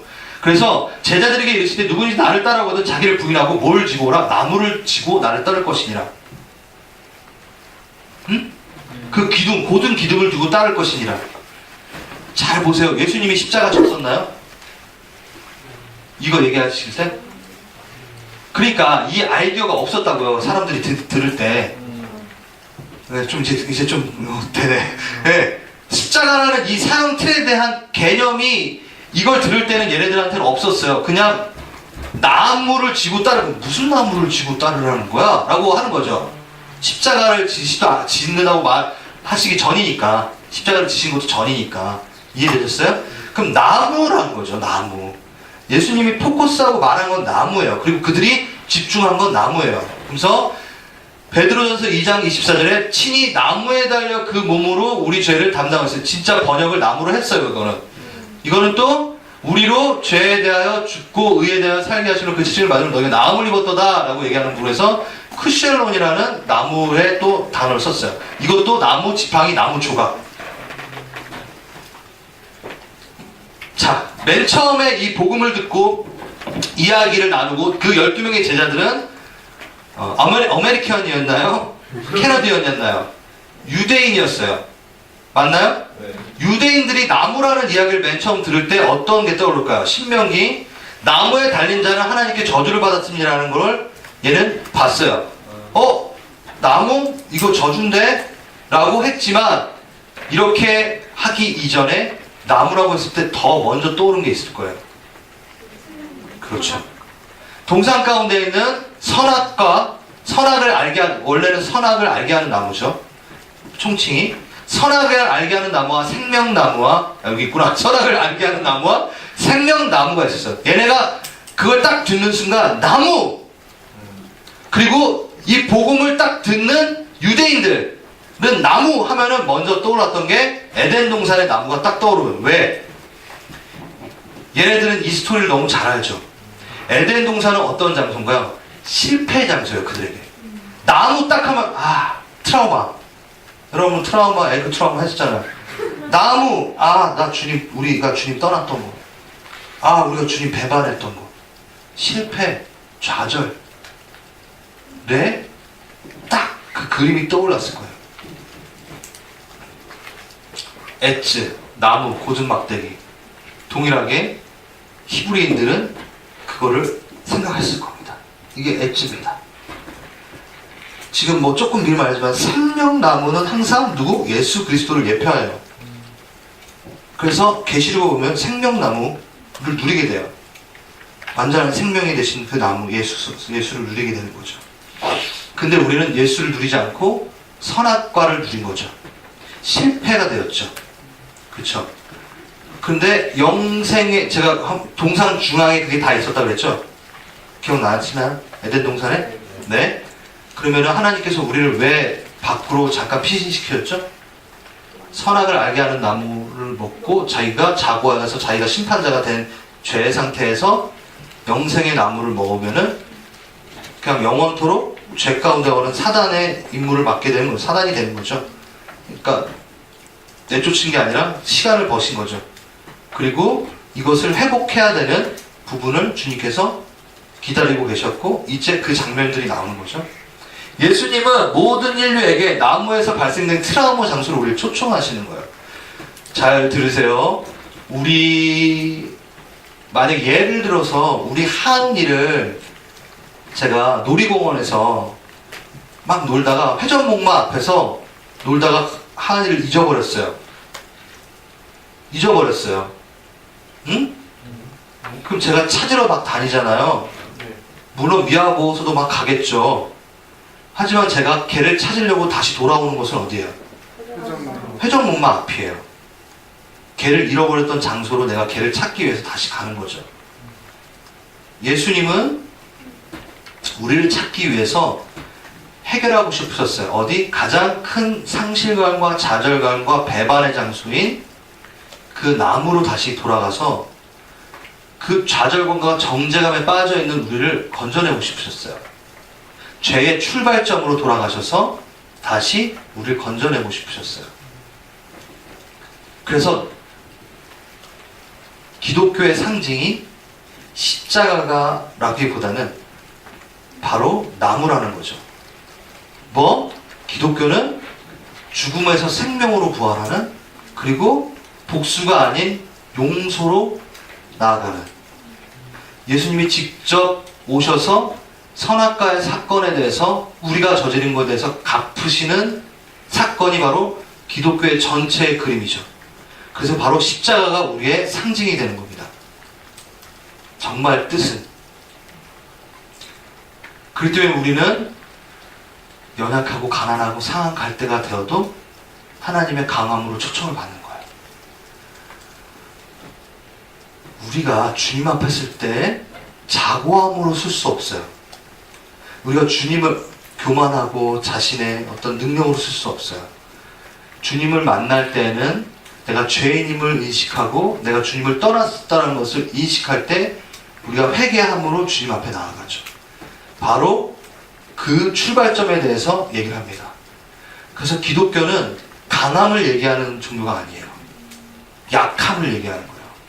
나 이렇게 좌절됐었고 나 이렇게 아팠어.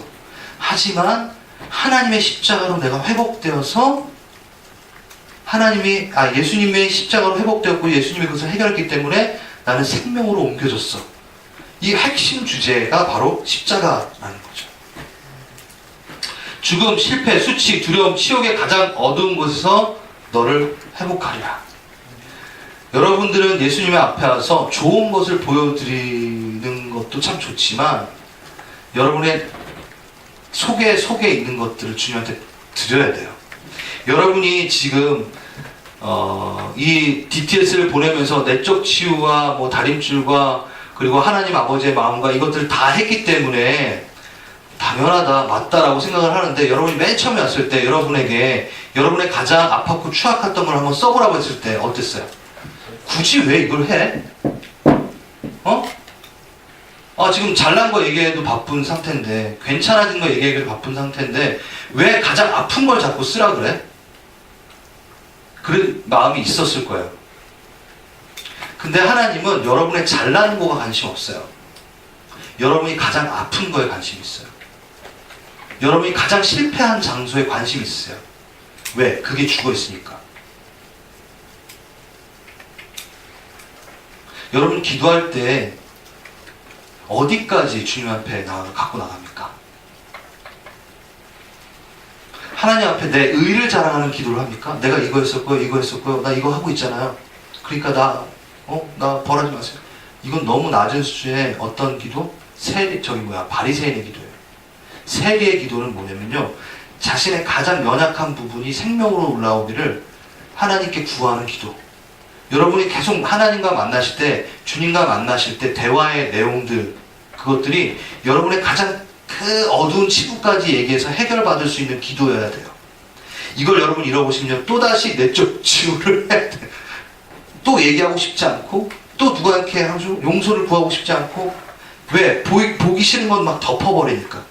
근데 예수님은 여러분 그걸 막 가리운 거를 막 파헤쳐가지고 이거를 꺼내자, 이 암을 꺼내자 하면서 가장 여러분의 실패의 장소 가운데 가셔서 십자가를 박으십니다. 좀 여러분 주님과 대화할 이야기들이 많아지실 것 같아요. 더 진실해지실 수 있을 거예요. 내가 다시 그 장소에서 너를 찾으리라. 예수님의 간절한 마음이 담긴 나무 이야기입니다. 그래서 구약에서는 이렇게 이건 안 해도 될 것 같아요. 자, 이제 정말 십자가가 영적 전쟁에 쓰이게 되는 이제 사건을 보게 되실 겁니다. 나를 불리하게 하는 법정으로 쓴 증서의 내용들, 골로새서 2장 14절 다 피세요. 펜 갖고 계신가요? 다? 네. 골로새서 2장 14절 치고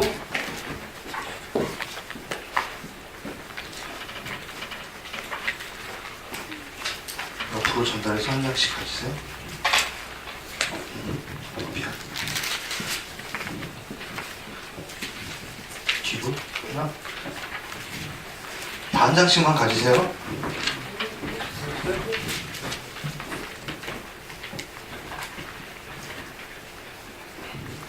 자, 십자가를 근거로 영적 전쟁을 하는 것에 대해서 이제 들어가겠습니다. 십자가에 대해 일반적인 걸 얘기했고요. 이제부터는 여러분 제가 말씀드리는 그 구절은요, 형광펜을 치시던 줄을 치시던 성경에 꼭 표시해 놓으시고 날짜도 써 놓으세요. 오늘 날짜. 더 이상 이거는 내가 흔들리지 않겠다라는 표시를 이제 곧 하실 겁니다. 다 받으셨나요? 네. 한번 읽어보겠습니다. 시작.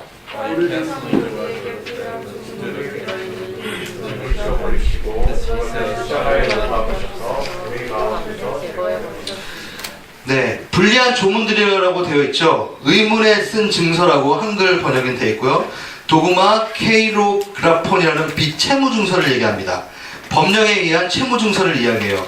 자, 골로새서죠. 이 시대 때에는 여러분들 종이가 귀한 시대였어요.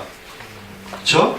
그래서 어떠한 증서를 쓸 때 가죽이나 나무 껍질 등을 사용했어요. 가죽이나 나무 껍질, 두터운 나무 껍질, 부러지지 않는.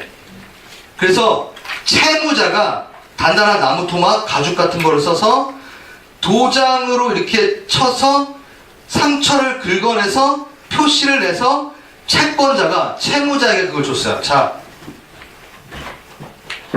제가 이런 게 있으면, 종이가 귀한 시대니까 우리 상욱 형제님께서 저한테 빚을 줬어요.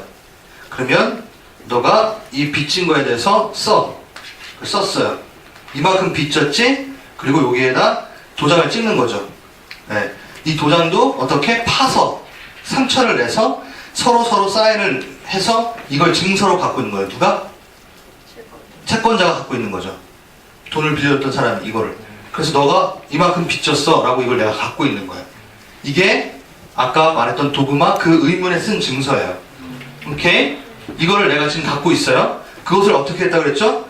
빚을 지워버리고 십자가에 못을 박으셨다 그랬죠. 자, 잘 보세요. 여기에는 뭐가 쓰여있냐면요, 한번 보겠습니다. 지금 여러분에게 나눠진 그 종이가 증서라고 생각하시고 앞에 단어라고 하지 말고 첫 번째 글자만 쓰세요. 여러분이 정말 생각하기도 싫고 다시는 범하고도 싶지 않은 죄를 한번 써보세요. 본인이 지었던 죄. 단어 말고 첫 글자만. 쓴다고 생각하고 첫 글자만. 그리고 여러분이 다시는 듣고 싶지 않은 여러분이 들었던 말들 중에 첫 글자만. 그리고 여러분이 가장 부끄럽다고 수치스럽다고 생각했던 일들에 대해서 생각하시고 거기다 첫 글자만 쓰세요. 그걸 생각하고 쓰셔야 돼요. 두 번째하고 두 두 번째? 두 번째 제가 뭐라 그랬죠?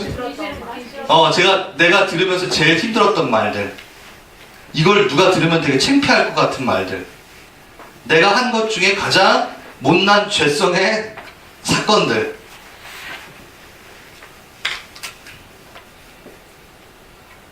여러분 내적 치유하면서 다 했잖아요. 그쵸? 네. 그 부분에 대한 부분들 다 쓰셨어요? 오케이. 첫 글자만 쓰세요. 한 번 뭐였죠? 내가 가장 수치스럽고 부끄럽고 다 똑같은 얘기예요. 제가 세 번째 세 개를 나눈 게 아니라 그걸 쓰라고 그냥 전체적으로 쓰라고 제가 얘기한 거예요. 여러분을 되게 수치스럽게 만들었던 일들, 창피한 거, 누가 알면은 싫은 거.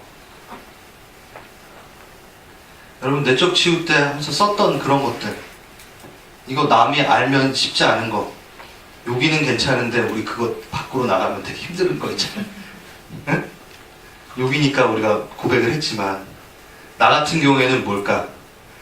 제가 가장 아직도 솔직히 말해서 막 다 완전히 해결될 것 같지 않은 것 같은 그런, 내가 사역하면서 범했던 죄악들, 내가 찬양 사역하면서 범했던 죄악들, 사역자로서 이런 것들 너무 수치스럽죠. 제가 부산 어디요? 그 전화기 앞 그 카페 안에서 제가 전화하면서 화인 맞은 짓을 했잖아요. 나는 여기가 좋사오니 나 이제 하나님 사역 안 할 거야 하고 딱 끊어져. 그 수치스러운 사건들, 그것이 여자와의 관계, 그게 더 좋아서 막 수치스럽죠. 그럼 내가 내 걸 얘기하고 있어 지금. 이거 녹음도 되는데. 자, 주세요. 다 쓰셨어요? 저 몰라요. 첫 글자만 썼으니까. 예를 들어서 하는 거예요, 여러분들. 번째 뭔지 모르겠어요. 그냥 안 좋은 거다. 오케이. 자, 걷어주세요, 거기. 기억 안 나? 아니, 기억 꼭 안 나도 돼요, 여러분. 예를 들어서 하는 거니까. 이거보다 더 좋은 예가 있겠다. 여러분 내적 치유 갖고 했던 거 그거 거기 트라우마 에그랑 그거 들은 말 다 나한테 갖고 왔다고 생각해봐요. 여기 있어요. 여기 다 있어요 지금. 난 여러분의 치부를 지금 다 들고 있어요. 여러분이 범죄한 모든 율법을 어긴 것들. 사단이. 자, 채무자가 이걸 갖고 있습니다. 넌 이것 때문에 죄인이야 라고 지금 갖고 있는 거예요. 누가? 사단이. 자, 이제 이것을 내일 멋진 건물에 대박 전시회를 열겠습니다. 자, 그리고 정확하게 여러분의 이름을 쓸 겁니다. 요게 누구? 이건 누구? 자, 내일 개장을 할 거예요. 어떠세요? 여러분의 감정이. 웃는 게 아니에요. 네? 웃는 게 아니죠. 이 개장하는 것을 여러분은 막을 수 없습니다. 왜? 빚을 졌기 때문에. 이것을 다시 도로 가져갈 수 있는 능력이 없어요. 채무입니다. 그리고 이걸 들고 있는 내가 뭐라고 얘기하냐면요, 너의 목숨을 줘야지만이 내가 이거를 줄 수 있어 라고 지금 얘기합니다. 그때 누가 오시죠? 예수님이 오십니다. 예수님이 오셔서 이 채무증서를 그 사단에게서 뺐습니다. 뺐고 어디에 가져가시죠? 이 모든 증서를 갖고 십자가에 가지고 올라가십니다. 그리고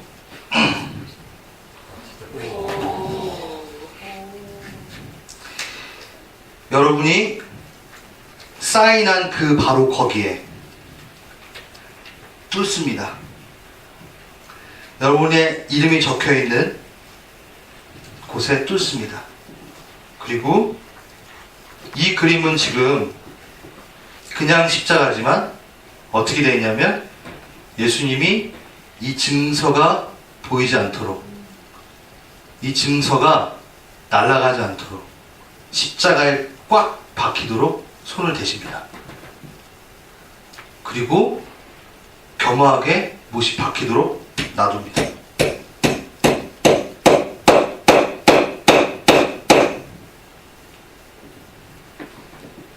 제 손을 박을 수는 없잖아요. 예수님이 더 이상 이 증서는 효력을 발생할 수 없어라고 본인이 생명을 주시고 갚아버리십니다. 그래서 여러분은 이 부분에 대해서 책임이 없어요. 다신 이걸 들을 필요도 없고 이것을 갚으려고 노력하지 않아도 됩니다. 예수님이 생명으로 이것을 갚으셨기 때문에 이거는 다시 빼서 열 수가 없습니다. 십자가에 못 박았기 때문에. 그리고 여기에 쓴 대로 모든 그 불리한 종언들을 빈문수를 지워버리셨고 그것을 십자가에 못 박히셨으니 우리 가운데 제거해 버리셨습니다. 제가 5살 때 봤던 그림이 이거였어요. 이 죄, 요거는 몰랐지만 예수님이 분명히 십자가 사건 제가 보여주셨다고 했잖아요. 분명히 손을 뺄 수 있었거든요. 아무것도 이렇게 묶어 있지 않았어요. 영화처럼 여기다 손에다 노끈을 묶고 움직이지 못하도록 하지 않았다고요. 제가 계속 5살짜리가 뭐라 하냐면 예수님 빨리 손 빼세요.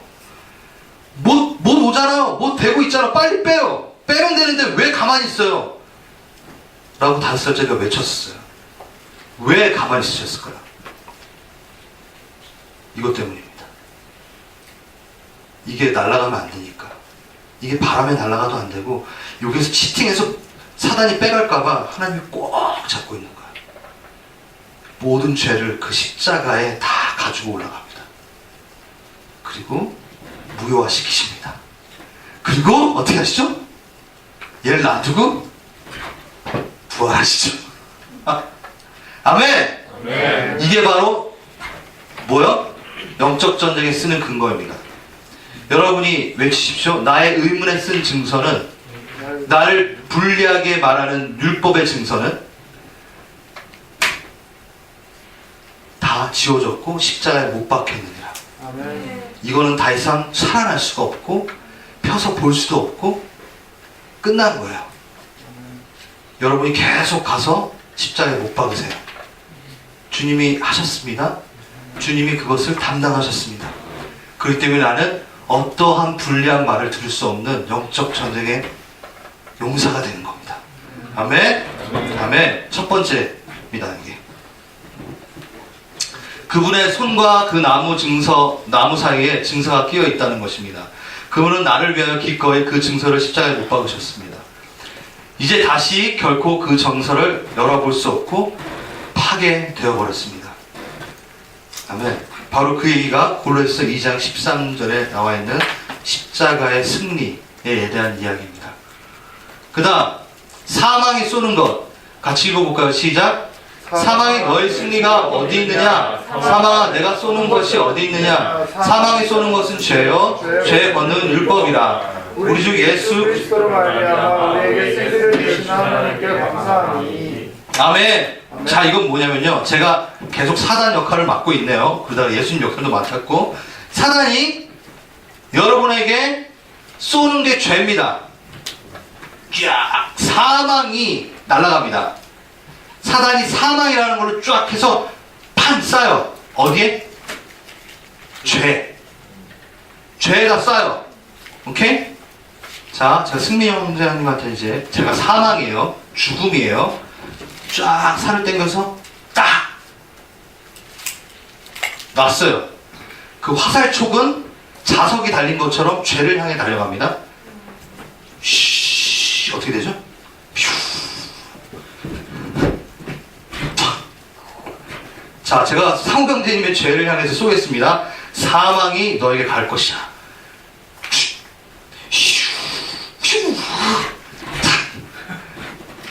무슨 소리인지 아세요? 여러분은 죄가 없어요. 여러분의 모든 추악한 죄는 지금 어디에 박혀있죠? 십자가에 박혀있죠. 사망이 쏘는 것은 죄니라. 사망은 죄에만 화살을 갈 수 있어요. 오케이? 사망은 죄에게만 힘이 있습니다. 오케이?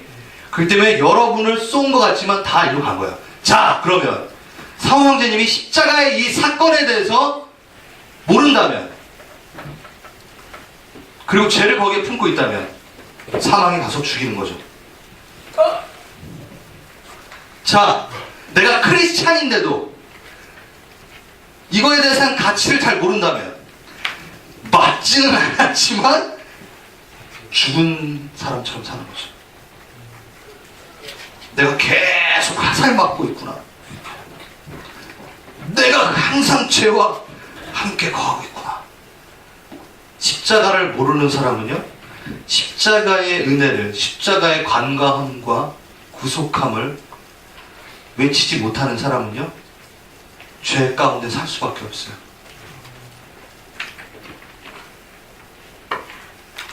계속 임의적으로 맞고 있어요.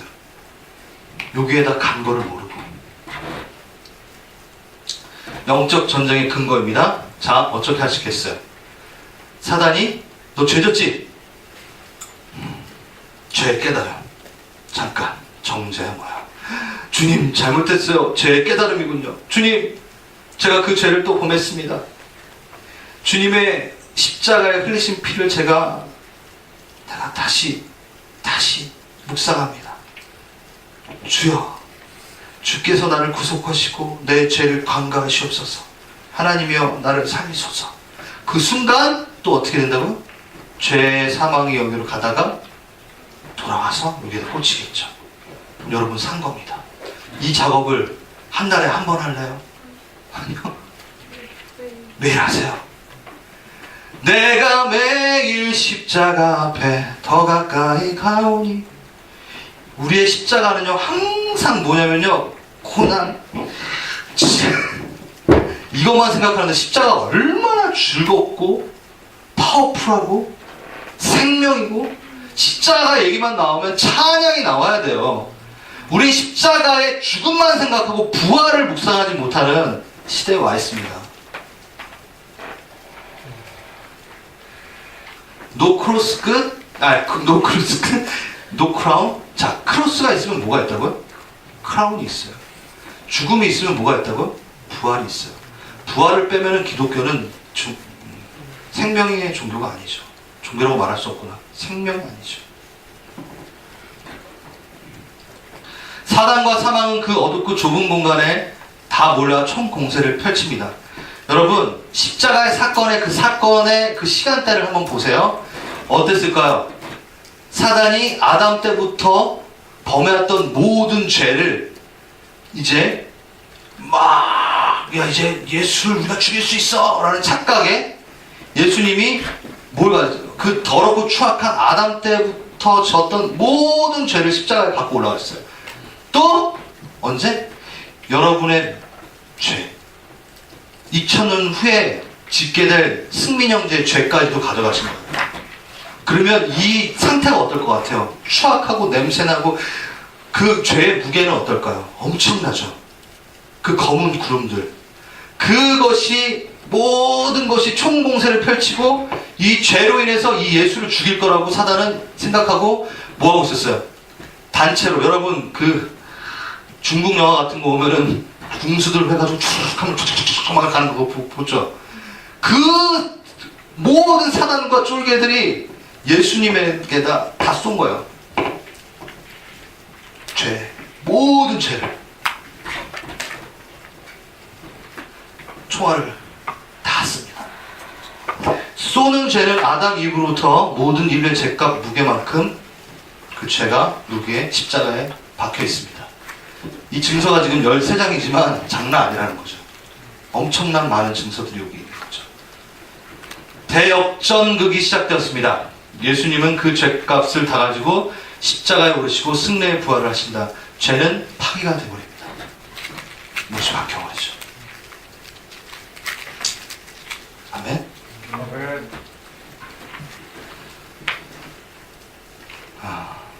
세 번째, 통치자들과 권세자들. 방금 우리가 봤던 골로새서 2장 14절 그 다음에 15절이에요. 통치자들과 권세들을 무력화하여 드러내어 구경거리로 삼으시고 십자가로 그들을 이기셨느니라. 여러분, 이게 솔직히 무슨 얘기인지 잘 모를 수 있어요. 그래서 개역 한글 새번역 영어 버전으로 봐도 쉽고요. 정사 권세를 벗어버려 밝히 드러내시고 십자가로 승리하셨느니라. 이 얘기는 모든 통치자들과 권력자들을 무장을 해제시키고 그들을 그리스도의 개선 행진에 포로로 내세우셔서 무사람의 구경거리로 삼으셨느니라. 아멘. 자, 이게 무슨 뜻일까? 여러분 잘 보세요. 이 십자가에 이 예수님께서 올라가신 부분은 그가 죄가 있으셔서 올라가셨나요? 잘 얘기해야 돼요. 죄를 담당하시기 위해서 올라가신 것이었어요. 그분은 죄가 없으신 분이에요. 아멘? 아멘. 아멘. 그런데 그 사건 가운데 어떤 일이 있었냐면요. 십자가에 못 박히심을 당할 때 그 전에 재판들이 있었어요. 어떤 재판이 있어요? 종교 재판, 그리고 빌라도의 로마법에 의한 재판이 있었어요. 오케이? 사회, 그러니까 세상의 재판, 종교의 재판, 이 두 가지가 다 있었어요. 근데 그 재판이 다 공의로웠나요? 불이했죠. 어땠어요? 제가 저번에 한번 얘기했는데, 빌라도는 예수님을 무엇 때문에 내주죠? 자신의 권력, 자신 여기서 밀란이 일어나면 잘리니까. 그래서 이생의 자랑, 기억나죠 여러분? 랑 때문에 예수님을 무고하게 넘겨줍니다. 자기 때문에, 자기의 죄성 때문에. 또 대제사장은 시기하여 예수님을 넘겨줬다고 누가복음 마음에 다 나와있죠. 왜? 자기의 종교 자리, 종교의 그 왕의 자리, 그 원로 목사 자리, 뭐 그런 자리를 이제 놓치는 거죠. 새로운 가르침을 받고 온. 그러니까 어떻게 해야 돼요? 제거했어야 돼요. 오케이? 그래서 뭐였죠?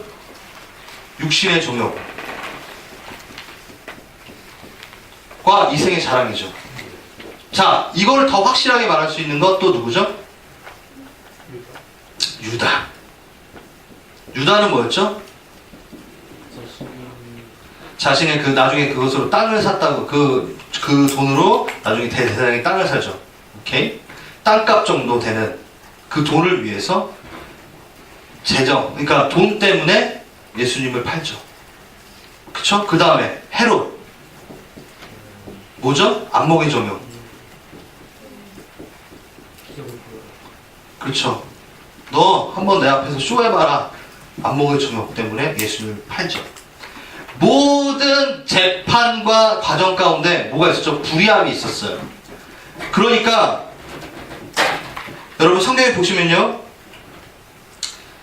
백부장이 그걸 보고 뭐라 그러냐면 참 하나님의 아들이로구나 라고 얘기해요. 그건 공개적인 어떠한 사건이 있었냐면 예수님은 십자가의 사건을 어디 구석탱이 가서 하시지 않고 공개적인 자리에서 하셨어요. 누가 부끄러웠을까 생각하면 예수님이 부끄러웠을 것 같아요? 아니라는 거죠. 불의한 정치가 드러났어요.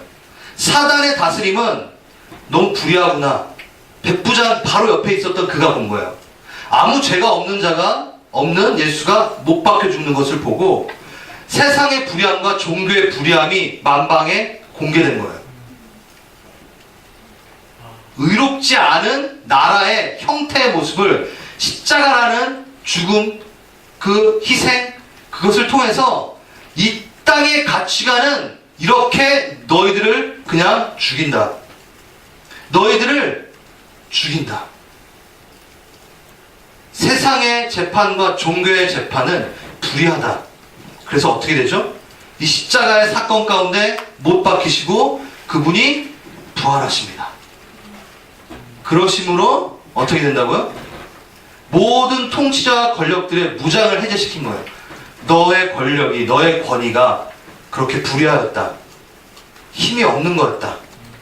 그래서 그리스도의 개선행진, 승리의 개선행진에 포로로 내주셔서 무사람의 구경거리로 서는, 야, 불의하다, 불의하다. 이 재판은 너무 불의했어. 그리고 실패한 그들을 포로처럼 앞에 내세우고 걸어간 장면이 십자가의 사건이라고 이야기하는 거예요. 오묘하네. 그쵸? 네. 공개적으로 그들의 불의한 이기적 통치가 드러났다는 거죠. 사단의 실체가 드러났습니다. 진짜 구경거리는 사단이었어요. 그리고 그들은 화살을 다 썼어요. 이때 총공세를 펼쳤기 때문에. 자, 제가 한번 요 말씀을 하고 이제 거의 다 끝난 것 같아요.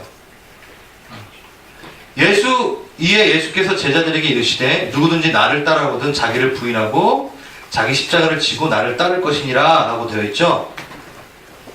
십자가를 지고 라고 나와 있는 이 단어가 람바도라는 단어예요. 이 단어가 뭐냐면요, 잡다, 취하다, 테이크하다예요. 자, 여러분, 우리가 십자가를 지고 그 고난에 참여하는 부분도 분명히 있습니다. 근데 제가 십자가의 도에 강의를 하면서 가장 중요시 여기는 건요, 바로 이겁니다. 십자가를 잡으십시오, 이제. 그래서 뭐 영화에서처럼 이렇게 하라는 얘기가 아니라, 잘 들으세요. 이 십자가의 사건은 어떻게? 사단에게 부끄러움을 줄 수 있는 사건이에요. 너 여기 보여? 여기 의문의 쓴 증서가 다 박혀 있어. 나는 이거하고 이제 상관이 없어. 라고 내밀 수 있고, 너의 그 불의한 통치는 난 알아. 너가 얼마나 약삭빠르고 얼마나 거짓되고 너의 통치는 결코 의롭지 않다라는 걸 알아. 그러니까 널 따를 자가 없어. 구경거리가 되는 거죠.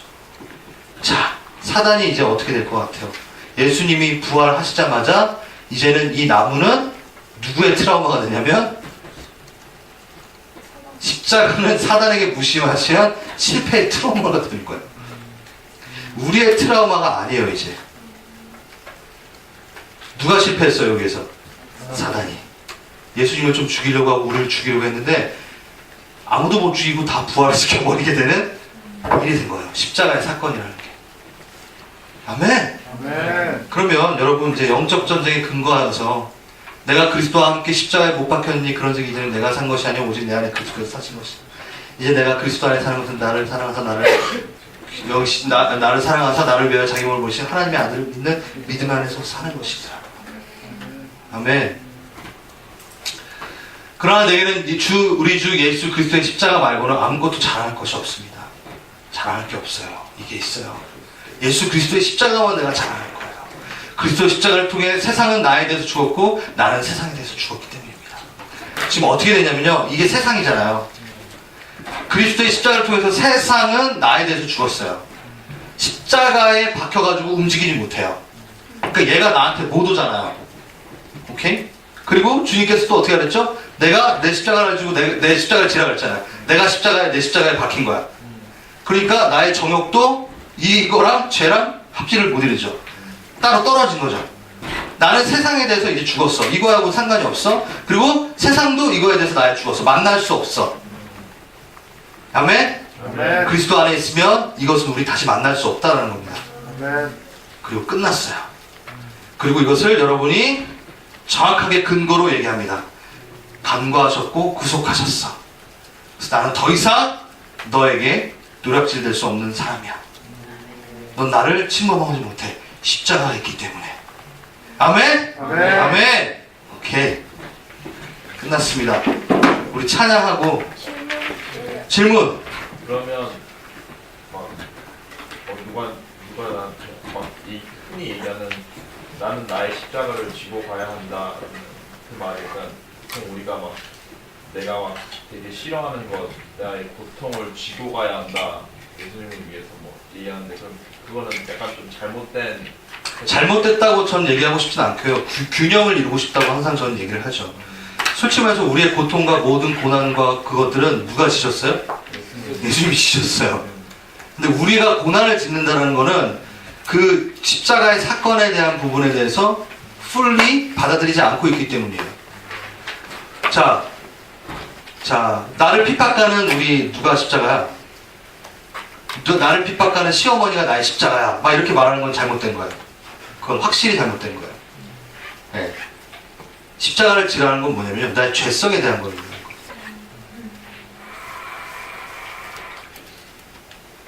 여러분, 고난과 이것들이 뭐라 그랬죠, 제가?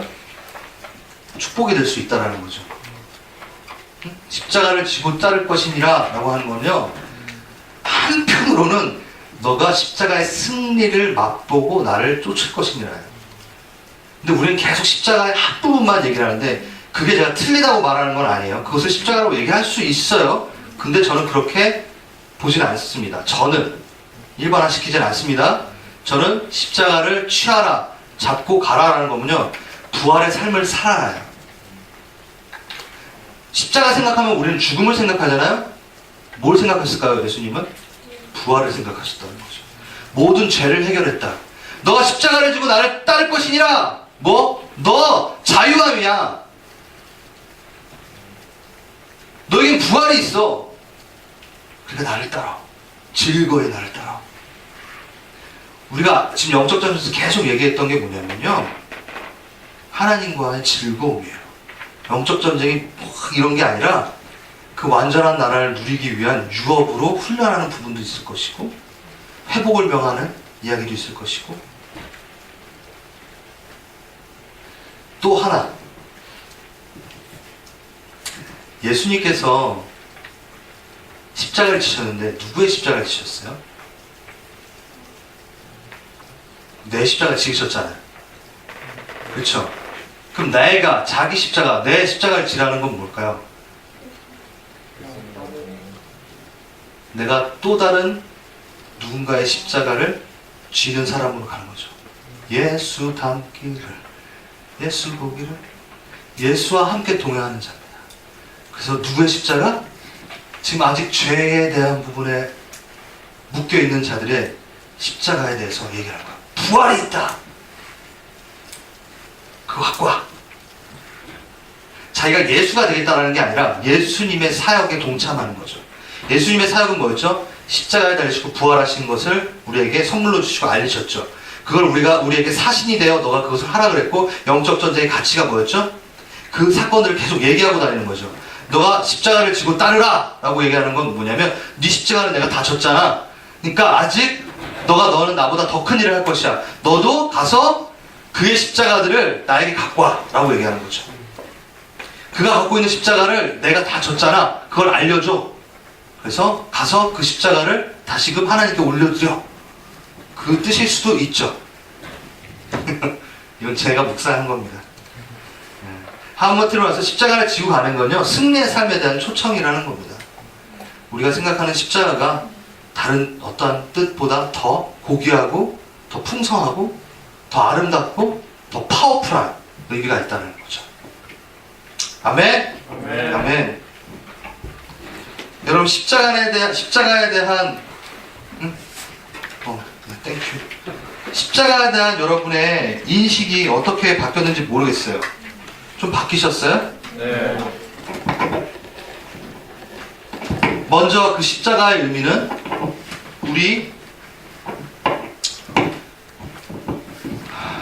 우리가 범죄했던 그 선악과의 나무 아래로 우리의 트라우마로 초청하시고 그것을 해결하시고 이제 사단의 트라우마로 바꿔놓으셨습니다. 우리가 그 십자가를 누리는 영적 전쟁을 하기 원합니다. 그의 이름을 그리고 그의 보혈을 의지하여 우리가 영적 전쟁을 합시다. 영적 전쟁은 내 이슈가 아니라 어떻게 죽어가는 자들을 위해 우리가 영적 전쟁을 선포할 수 있고, 사단에게 또 나의 죄성에 대해. 우리 한 번 더 십자가를 좀 묵상하고 이 시간을 마칠게요.